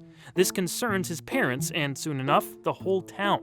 The doctor that pronounced Jeff dead says he was sure of his passing and is baffled by the current situation. Rumors start to spread that the real Jeff Myrtlebank is still dead, and whatever inhabits his body now is some sort of evil spirit. After scaring Comfort by bringing her dead flowers, Jeff feels like he's on his own. That's when most of the village men gather to confront him, planning on telling Myrtlebank to leave town, or else. This was the 5th and final episode to be directed by Montgomery Pittman. It was also his 3rd and final script, ending perhaps the most creatively in-control tenor of any director in the series. As a director, Pittman had a pretty good track record. Will the Real Martian Please Stand Up is likely his most well-known episode, and all 5 of his installments are at the very least decent. They're completely different from each other, which showed off his versatility. As a writer, Pittman had success with very little dialogue in 2, Western suspense in The Grave, and a good macabre mystery mixed with some comedy here. Unfortunately, Pittman died of cancer in June of 1962, the same year this episode hit TV screens. You don't hear him talked about as much as other writers or directors who worked on The Twilight Zone, but his individualistic legacy should not be forgotten. As fate would have it, the writer-director was able to work with his stepdaughter, Sherry Jackson, on his final TZ go-around. Jackson played female lead Comfort Gatewood. She was a working actress well before this and would go on to have a long career in the industry after. She plays an interesting role as Jeff's reluctant fiancée and is ultimately the deciding factor in how this story turns out. The episode is described as taking place in the southernmost section of the Midwest. It certainly feels like the American South, with some stereotypical depictions played up for comedy. Montgomery Pittman actually grew up in the South, so maybe this was him bringing some exaggerated experience to the setting. Honestly, I was surprised how well the story blended the mystery of Jeff's resurrection with some of the funnier characters and moments. Take Comfort's brother Orgrim. Well, you're just plain rotten stubborn. I bet all your kids are born with horns. It's time to put a stop to this. After all, I'm the man of the family. He didn't do nothing wrong. I ain't liked him since we were both 3 years old. Unhand me. How come he bested you tonight? 'Cause it weren't Jeff Myrtlebank I was fighting. James Best returned, making his second of 3 Zone appearances as the titular character. This guy is very likable. You're on his side for most of the episode, and it wasn't hard buying into his struggle to be accepted by the town, even when strange things keep happening. Oh, you oughtn't to have done that. Oh, it's not much. They're dead, aren't they? I guess tame roses, they don't last very long. Whenever something strange did happen, Tommy Morgan's unique music was there to add to it. The best example of this is in the church where Jeff rises.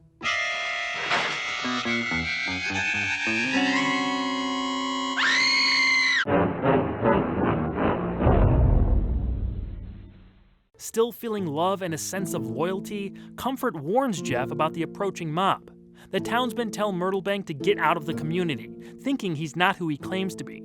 Comfort then stands with Jeff as he refuses to leave, warning everyone that if they're right about him and he is some evil spirit, he'll use magic to make their lives miserable. Feigning happiness over Comfort's decision to stay with Jeff, the men are terrified and back away, leaving the couple to go about their business. Jeff reassures his fiancée he's not a supernatural entity, just as the match in his hand lights up on its own. They walk off together, while Rod's narration mentions they're still alive today. Their son is even a U.S. Senator. I tried looking it up, but couldn't find out who Rod might have been referring to with his line about the U.S. Senator. He of course didn't write this episode, but I wouldn't be surprised if he wrote that narration. He had taken political shots before, and since this story took place in the 1920s, the senator would likely be in office during the year of this installment's release. If you have any idea of who Mr. Serling may have been talking about, let me know in the comments. As for the big mystery of this episode, I'd love to hear your theories as well. My take on it is that it's still Jeff Myrtlebank, but he's been resurrected with some still emerging otherworldly powers. His outlook on life has also changed since coming back from the dead, hence some of his changed habits. I believed him when he said he didn't know why the flowers he gave Comfort died. The match lighting and gate closing are things I think he's just figuring out. Another possibility is that he's an alien who took over Jeff's body and has inherited his memories. That would make a lot of sense in this show. Either way, I love how they kept it ambiguous. They even left questions from the very beginning, with Jeff rising out of the coffin with a blank, emotionless expression. Again, let me know your thoughts about this in the comments. It's a mystery that may never be solved, but it's one that we can forever visit in the Twilight Zone.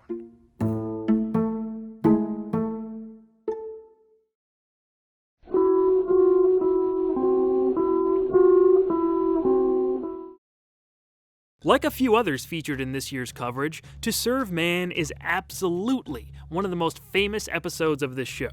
Its dark ending twist is probably what people remember most about it, but this installment is more than just that story point. It's possibly the most cinematic episode the Twilight Zone ever made, using stock footage, shots from other films, and a larger cast than usual to fill out a massive scale story that really stands on its own. Aliens called Canimites arrive on Earth with the intent of helping humanity. They have ways of generating cheap energy and ending hunger and war that humans are at first wary of, but eventually accept. Upon their first meeting, one of the aliens leave a book at the United Nations which ends up in the hands of Michael Chambers, a US government cryptographer. Together with his team, he attempts to decipher the text, but the only words able to be translated are in the title, "To Serve Man." Months go by, and the Canimites have established embassies in virtually every country in the world. They've succeeded in helping mankind eradicate war, and in turn, dismantle militaries worldwide. As more of the alien race arrive on Earth, more humans board their spaceships to visit the Canimites' home planet. With peace seemingly achieved, Chambers and his team nearly give up on decoding the book and join the latest round of humans about to tour the Canimites' place of origin. TV Guide, Time Magazine, Rolling Stone, they've all mentioned To Serve Man in high regard when counting down the best episodes of The Twilight Zone or just TV in general. Plenty of movies and other shows have parodied or homaged this installment in the decades since its debut. We also saw the return of the Canimites in the recent Jordan Peele version of the show. That episode was titled You Might Also Like. As with other favorites such as Time Enough at Last, It's a Good Life, or Nightmare at 20,000 Feet, To Serve Man has become part of pop culture almost on the same level as The Twilight Zone itself. And again, it's all about the twist. But let's not forget the other elements to this one that made it a classic. The episode was written by Rod Serling, but based on a short story by Damon Knight. There are some differences between the two, including the look of the aliens and a few plot points regarding the To Serve Man book. In the story, it's called How to Serve Man, and was stolen by one of the characters after he was able to partially learn the Canimites' language. In the episode, the book is just left in the UN unattended, and Chambers' cryptography team tries to decode it without any real knowledge of the Canimites' dialect. Of course, that's impossible without some degree of familiarity with the aliens' written language, but it's a small leap in logic that I don't think is that important to one's enjoyment of the show. How the story is reframed as an episode of television overall is in fact one of the best parts about it. We actually start off with a narration that's not Rod's. After a short scene showing Mr. Chambers being held prisoner in a high-tech sort of cell, he begins to fill us in on how he got there. We flash back to several months earlier, when the Canimites first landed with their message of peace and prosperity. This established a bigger story with a truncated but effective first act. Everything just feels larger, grander in this episode. In terms of structure, it has more in common with a 50s sci-fi movie than a standard Twilight Zone episode. This is aided by the use of stock footage across the runtime. There are shots from the day the Earth stood still, Earth versus the flying saucers, and stock imagery of the United Nations peppered in here to maximum effect. Even the spaceship that's being boarded by the humans is borrowed from Forbidden Planet. Bet you never would have guessed that. The cast is expanded with plenty of smaller parts and extras coming on board to fill up a few scenes. Lloyd Bachner, Susan Cummings, and a handful of other actors all do well with the main human parts. But Richard Kiel is by far the most memorable, playing all the Canimate characters. The aliens speak mentally, so Kiel never had to utter a word, but his massive presence was more than enough to make an impression. Joseph Ruskin, who appeared as a genie in The Man in the Bottle, was the voice of the Canimites, and they couldn't have gotten anyone better. Although we know your language, our own methods of communication are mental rather than verbal. There is nothing ulterior in our motives, nothing at all. One of the aspects that made the Canimites creepy was Kiel's blank, open-jawed expression whenever the characters spoke. However, he's even creepier when he smiles. It was the perfect restrained performance. The less emotion he showed, the better it was when any movement crossed his face. Richard Kiel had a long, significant career, notably as Jaws in a few James Bond movies, Mr. Larson in Happy Gilmore, and a ton of other roles. The Canimites' signature look was ideal for the time period and became indelible to TZ fans. William Tuttle and his makeup department hit it out of the park with the enlarged cranium and costuming. Over the years, they've made official figurines of this character design, along with replicas of the To Serve Man book, yet another example of how well this episode is remembered. Richard L. Baer returned to direct for the first time this season. He would say years later that this was his second favorite episode to work on. The first, Season 1's Third from the Sun. I can understand that.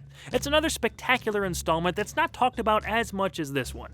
To Serve Man is expertly crafted, and a lot of that credit has to go to Bear. The story structure and performances were fantastic, and under his direction, the visuals captured were just as important. I love the introduction of the Canaanites. One of their people walk into the UN, and we just see his shadow towering over everyone. This leads to only revealing the back of his head before we wipe to Rod's narrator spot. It was an exceptional tease to keep us hooked prior to the first commercial break. Without further ado, let's get down to the biggest reason why everyone loves this episode.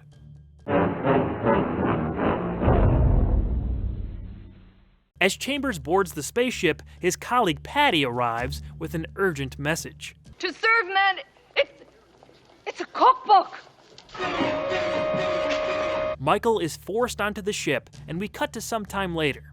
Chambers is being held in a room, constantly being told to eat by the attending Canaanites. They don't want him to lose any weight, after all. Sooner or later, will all of us be on the menu? All of us. This is still so much fun all these years later. The out-of-nowhere reveal, the sort of cheesy delivery and reaction, yet it takes itself seriously enough to register as a dark turn. It's the tone that made the Twilight Zone so unique. I'd say this and Time Enough at Last are about tied for the most famous twists in the series. This was definitely bigger in terms of the story, while The Glasses of Henry Bemis shattering is more of a heartbreaking character moment. Odds are you knew about this twist without having to watch the episode. It's just out there. Those words, "it's a cookbook," are synonymous with the show in general. But even if you know the ending, To Serve Man is maybe the most impressive episode of the show. It really does feel like a movie, pacing, scope, script, and all. This goes beyond a recommendation. You should see it if you never have. Turn it on, sit back, and let Mr. Serling and Company serve you what's considered a rare delicacy in the Twilight Zone. How about you? You still on Earth or on the ship with me?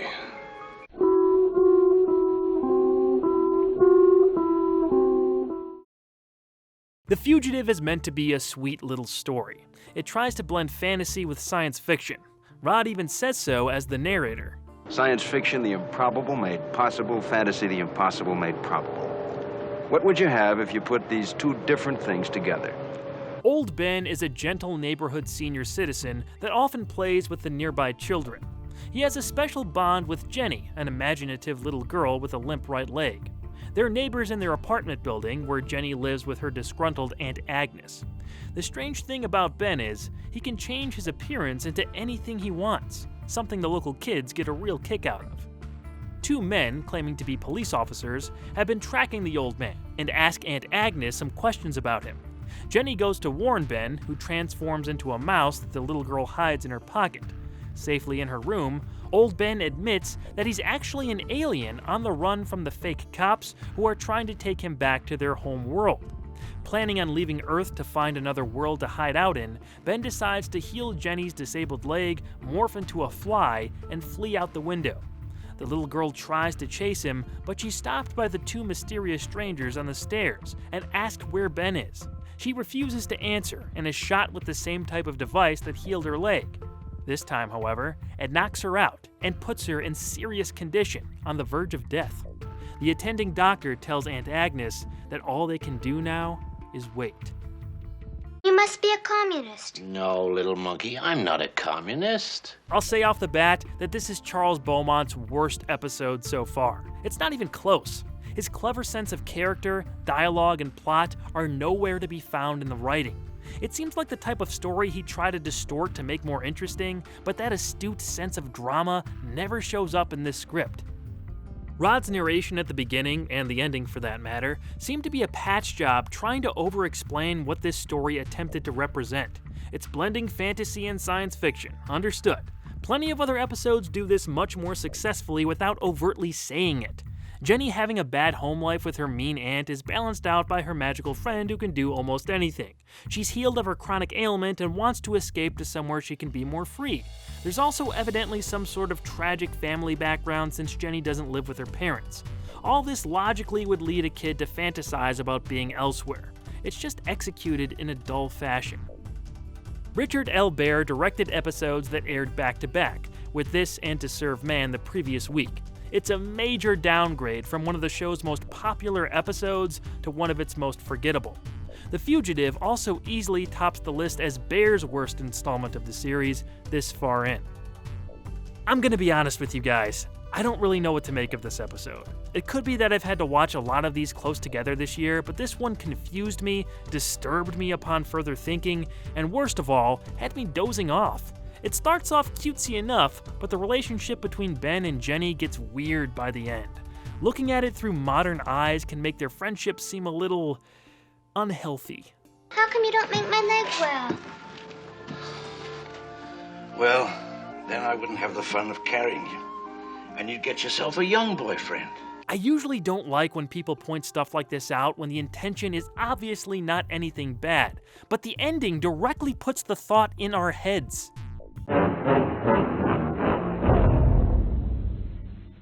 Old Ben returns to his best friend and cures Jenny of her ills.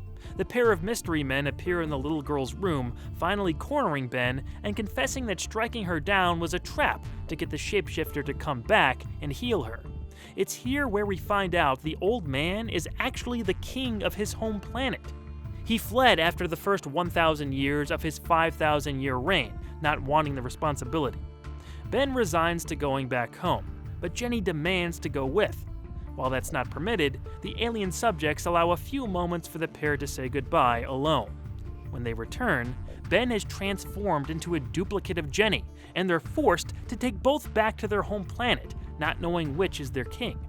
Rod appears on screen at the end of the episode, mentioning a picture of Ben's true form was left under Jenny's pillow for her aunt to find. It depicts a handsome young man. On a final note, Serling says Jenny is to be Ben's queen when she grows up. Am I gonna die, Ben? Yes, eventually. Rod's on-screen appearance at the finish of this story further convinces me he was trying to add things up for the audience. Although it's just made worse by suggesting the 1,000-something-year-old alien is going to marry little Jenny when she grows up. That makes everything about their friendship before this quite troubling. They also did Aunt Agnes dirty. She didn't like her niece spending all her time with some weird old man. Makes sense to me. So she's grumpy, far from perfect, yes, but she really cares about Jenny. We see her stern facade fall as she holds back tears after finding out Jenny's condition is dire. And then the girl just disappears, never to be heard from again while some stranger's picture is found under her pillow. If they wanted to make Agnes the villain here, they failed. I just ended up feeling sorry for her by the end. Unless this was somehow a twisted, intentional commentary by Beaumont, The Fugitive fails at being anything remotely interesting. The performances by Susan Gordon, J. Pat O'Malley, and Nancy Culp are just about the only things I liked about it. No need to waste your time checking it out. Leave this fugitive forever on the run in the Twilight Zone.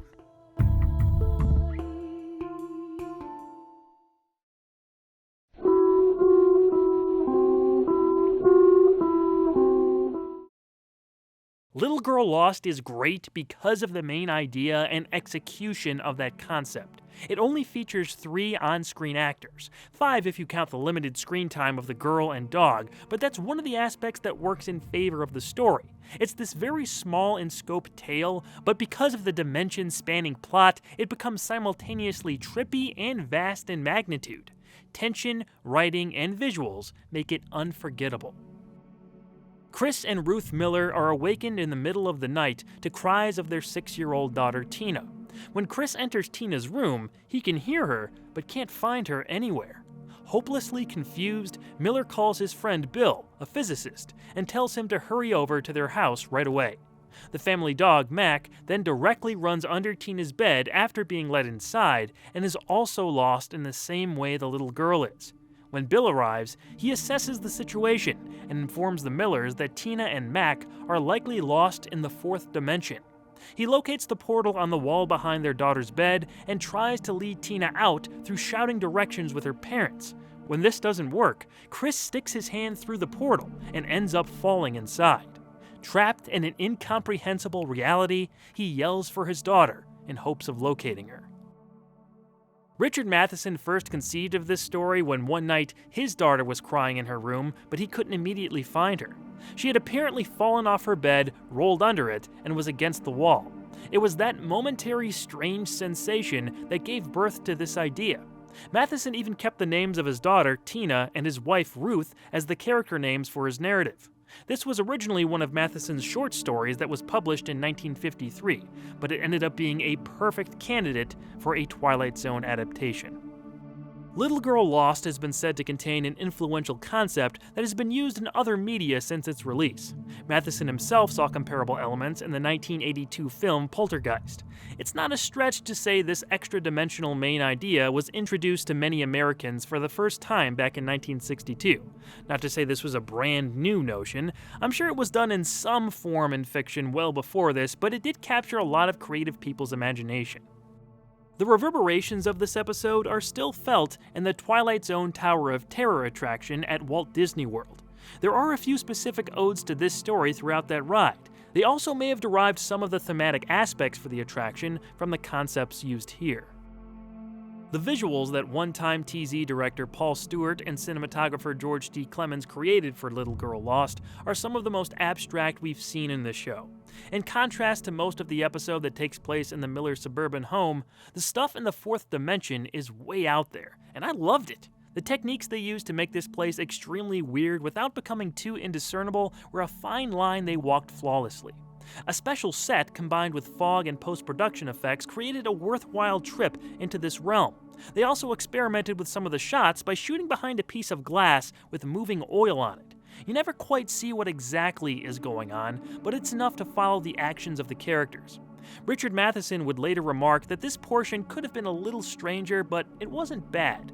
He was generally pleased with the adaptation.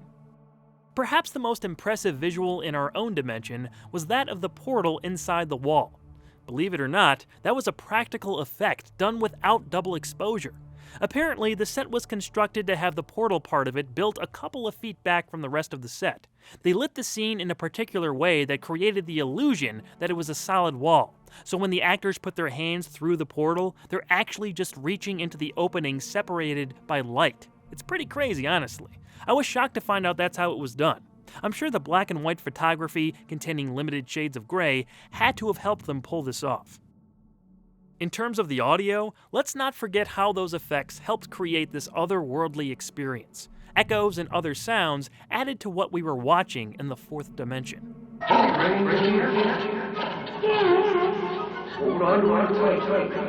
The legendary Bernard Herrmann's musical score also did its part throughout the runtime to set up and pay off this peculiar situation.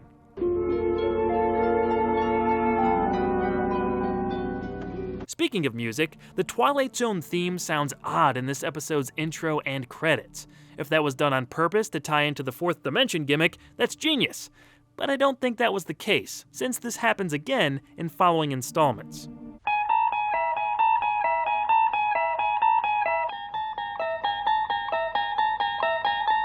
The acting is pretty solid. Robert Sampson and Sarah Marshall are just fine as Tina's parents. Charles Aidman as Bill is definitely the standout, though. He had to handle a lot of heavy dialogue, explaining what was going on while not making it dull. Props to him for his Doc Brown sequence. Although all the lines forming the fourth dimension are perpendicular to every point, they're not necessarily parallel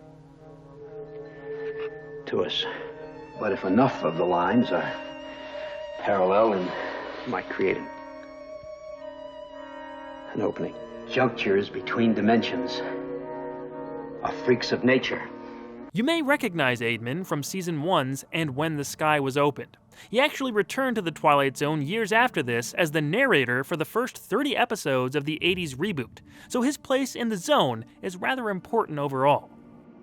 Tracy Stratford is barely seen and not credited as Tina.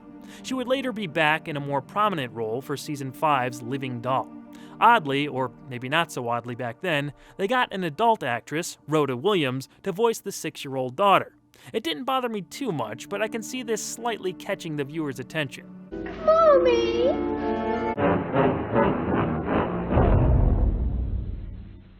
Tina and Mac are able to find Chris, who is immediately pulled out of the fourth dimension by Bill.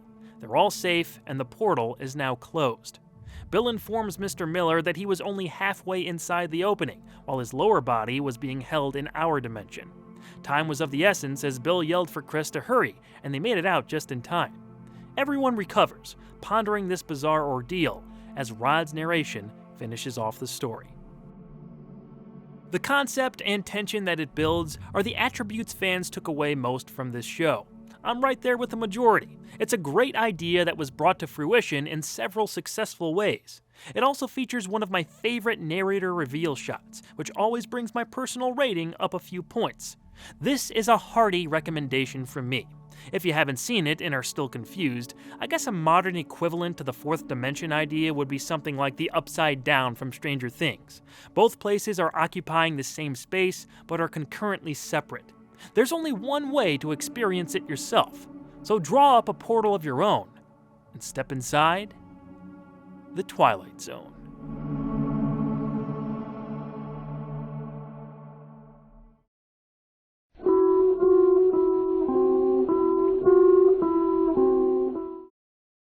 Person or Persons Unknown is a return to form for writer Charles Beaumont. After the previous few episodes of his that aired, it was nice to see something that felt like it was in his wheelhouse. There is another installment in particular that this one brings to mind though, so does it stand on its own or feel like too much of a retread? David Andrew Gurney wakes up after a long night of partying to see that his wife Wilma doesn't recognize him. Thinking it's some practical joke, Dave ignores her and goes into work. However, when he arrives at the bank, his co-workers don't know who he is either. Eventually, the police are called, and Gurney is taken to a psychiatric hospital where he's told David Gurney doesn't exist. That identity is all in his head. Not believing it, he escapes and tries to track down anything that might prove his case. Beaumont set up this story pretty well. The premise ties into a quote by Serling from years earlier. "The worst fear of all is the fear of the unknown working on you, which you cannot share with others." Dave is the only person who knows what's happening to him. It's driven him absolutely mad that his own friends and family have no idea who he is. At first, he's more annoyed and angry about his wife's perceived game, but I think it really sets in when Dr. Kozlenko at the mental hospital allows him to speak to his mother over the phone. Hello, Mom. Oh, thank God, thank God. What's the matter, Mom? Don't you recognize my voice? It's Dave. Your son. Mom, now stop it. Don't do this to me, please. It's easy to empathize with this guy, which makes it simple to be invested in his plight. While I think Richard Long's performance is hit and miss, it doesn't take away from the character's relatability. The supporting players he interacts with also helps to round out this episode. Frank Silvera acts in the best of these secondary roles. His turn as Dr. Kozlenko isn't cruel. He's actually trying his very best to remain calm with Dave, but the good doctor does epitomize this alternate world Gurney finds himself in. These two actors also had a really good antagonistic chemistry. There is no David Andrew Gurney. You're lying. Oh, come. Why? I don't know. Why? I don't know, should but you are. You've got to be. I see you're going to require more proof. Well, that can be arranged. Oh, you haven't met your fellow patient. That's Winston Churchill. So he thinks. Poor chap. No one knows who he really is. Winston Churchill over there is listed as being played by an uncredited John Brom, the director of this episode, on IMDb and Wikipedia, but I don't think that's him. Maybe I'm wrong. You be the judge and let me know in the comments. Brom did a solid job with this episode from behind the camera. It's not his best, especially coming off how amazing Shadowplay was as his last installment, but he did well steering this ship. This isn't a knock against the episode, but it does call to mind Season 1's A World of Difference. That one was written by Richard Matheson, directed by Ted Post, and starred Howard Duff. It had a similar premise, with the main character being transported to a world where his life is a TV show, and he's played by an actor. No one believes that he's really the character he portrays, and we get a lot of similar character exchanges. A World of Difference is without a doubt the better episode. It's more dense, stranger, and has stronger performances and directing. Plus, the twist of the main character's life being a TV show in this other world was so much fun to see play out. Person or Persons Unknown doesn't go down that exact same route and is more basic in its concept, but it's still a good show that does enough to stand on its own.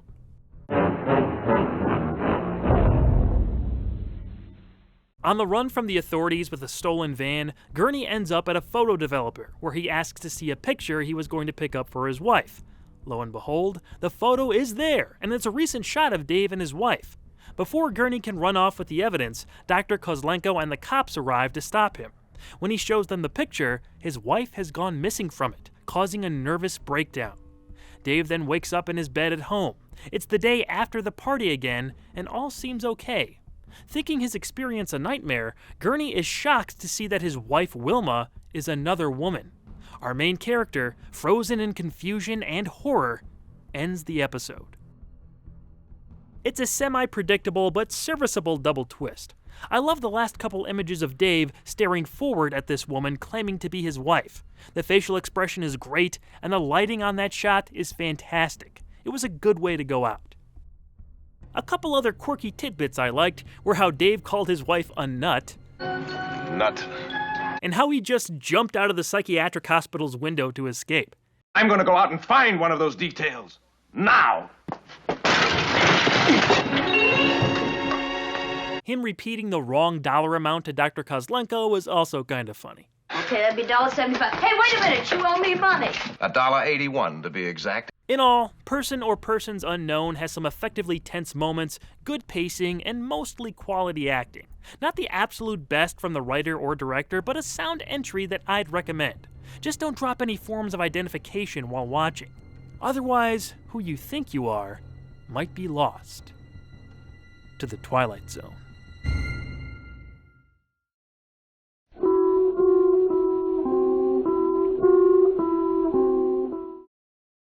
We've come to the end of Twilight-Tober Zone 2022.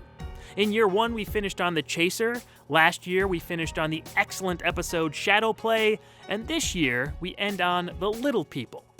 I'd say we're 1 for 3 with these finales so far. Navigator Peter Craig and Commander William Fletcher are Earth astronauts stranded on a barren foreign planet. Fletcher is determined to fix his ship and return home, but he has trouble with Craig, who has a clear problem with authority. After thinking he hears voices in the distance, Craig soon takes extended walks away from the ship area. When pressed about this, the navigator reveals he's discovered a settlement of people nearby. The only thing is, they're basically microscopic. Craig has named himself their deity and repeatedly crushes parts of their little world to demand respect and praise. Fletcher tries to stop him, but becomes preoccupied with fixing the ship to escape their current predicament. When he finally gets the spacecraft up and running, the commander goes to confront his navigator and finds the situation with the little people has become much worse. The Little People walks the line of goofy and trying to have a strong moral. Other installments do this flawlessly, especially ones written by Rod Serling, as this one here is. I'm not going to say it's awful, and I could see plenty of people having a great time with this story, but it's not really among my favorites. It was director William Claxton's weakest of the 3 zones he had done at this point. However, I don't think that's really his fault. I'm not sure how they could have improved this script all that much. They used aerial footage to give a sense of scale to the tiny alien population's living area. Superimposing a hand or foot over the footage didn't do all that much to help the visual, but it probably sounded like a good idea at the time. Maybe having a view of the humans from the small alien's perspective would have helped to establish the scope of everything. Heck, even using moving miniatures would have lent a cheesy but charming aspect to this portion of the episode. The 2 main actors here are kind of a mixed bag. I really like Claude Akins, and his role in the very well-known classic The Monsters Are Due on Maple Street basically made him a Twilight Zone legend. His strong sense of morality carries over to the Little People, and there's not one moment where you don't buy him being a good guy. Craig, they're people. They're flesh and blood. In that respect, they're no different than us. Stop it! Stop it, created! I'm sorry. I'm truly sorry. Please forgive us. Forgive us, please. What a fella. In contrast, Joe Morose has absolutely no redeeming qualities as the evil villain of this story. He's an unpleasant, unstable coward when dealing with other humans and always wanted to have some kind of power. When he gets a taste of it on this planet, he instantly turns maniacal. Graduated, Fletcher, from a slob with a slide rule to a god. They've been created in my image. Morose was previously in a phenomenal episode from Season 1 called Third from the Sun.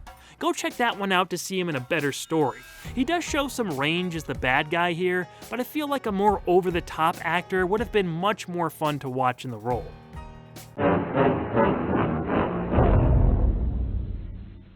Following the discovery of a statue in the likeness of Craig, Fletcher has a gun pulled on him by the self-proclaimed god. He says he's staying on the planet to rule the small alien race, and forces the commander to leave by himself. A few more threats to the population ensue until another spaceship lands on the planet. Two giant human-looking creatures find Craig and pick him up to take a closer look. In doing so, they accidentally crush his body and kill him. As they walk off, the remnants of Craig's statue are pulled down on top of him as a measure of cosmic justice. Ends the little people's nightmare. I will say I liked the statue and how it was used. They had to have made that thing with some heavy material, since you can see Craig pick up the head and it has some weight to it. The giant humanoid aliens that show up were inserted into a shot that was captured during the Season 1 episode, I Shot an Arrow into the Air. It doesn't look great, but you're talking to a guy who loves Power Rangers and Godzilla, so my standards for giant characters are probably a little specific. This is a monotheistic society here. Just room for one god. If the more wacky TZ episodes that take themselves kind of seriously are your thing, you'll get plenty out of this. I wouldn't put it into my own recommended list, though. In my opinion, there are many better stories to spend your time watching. And that's a wrap on Year 3. Thanks for tuning in, everyone. As always, big shout out to Mark Scott Zickry's The Twilight Zone companion book for guiding us through the extra details concerning what went into creating these shows. Make sure to follow me on social media and subscribe to my personal YouTube channel for more content in the future. You can also stay tuned right here on Channel Awesome for more fanscription and the completion of Batmay next year. It's time to get out of the Twilight Zone for another trip around the sun. Let's all recharge and come back next October for more weird, inspiring, and thought-provoking tales. Until then, I've got my eye on you.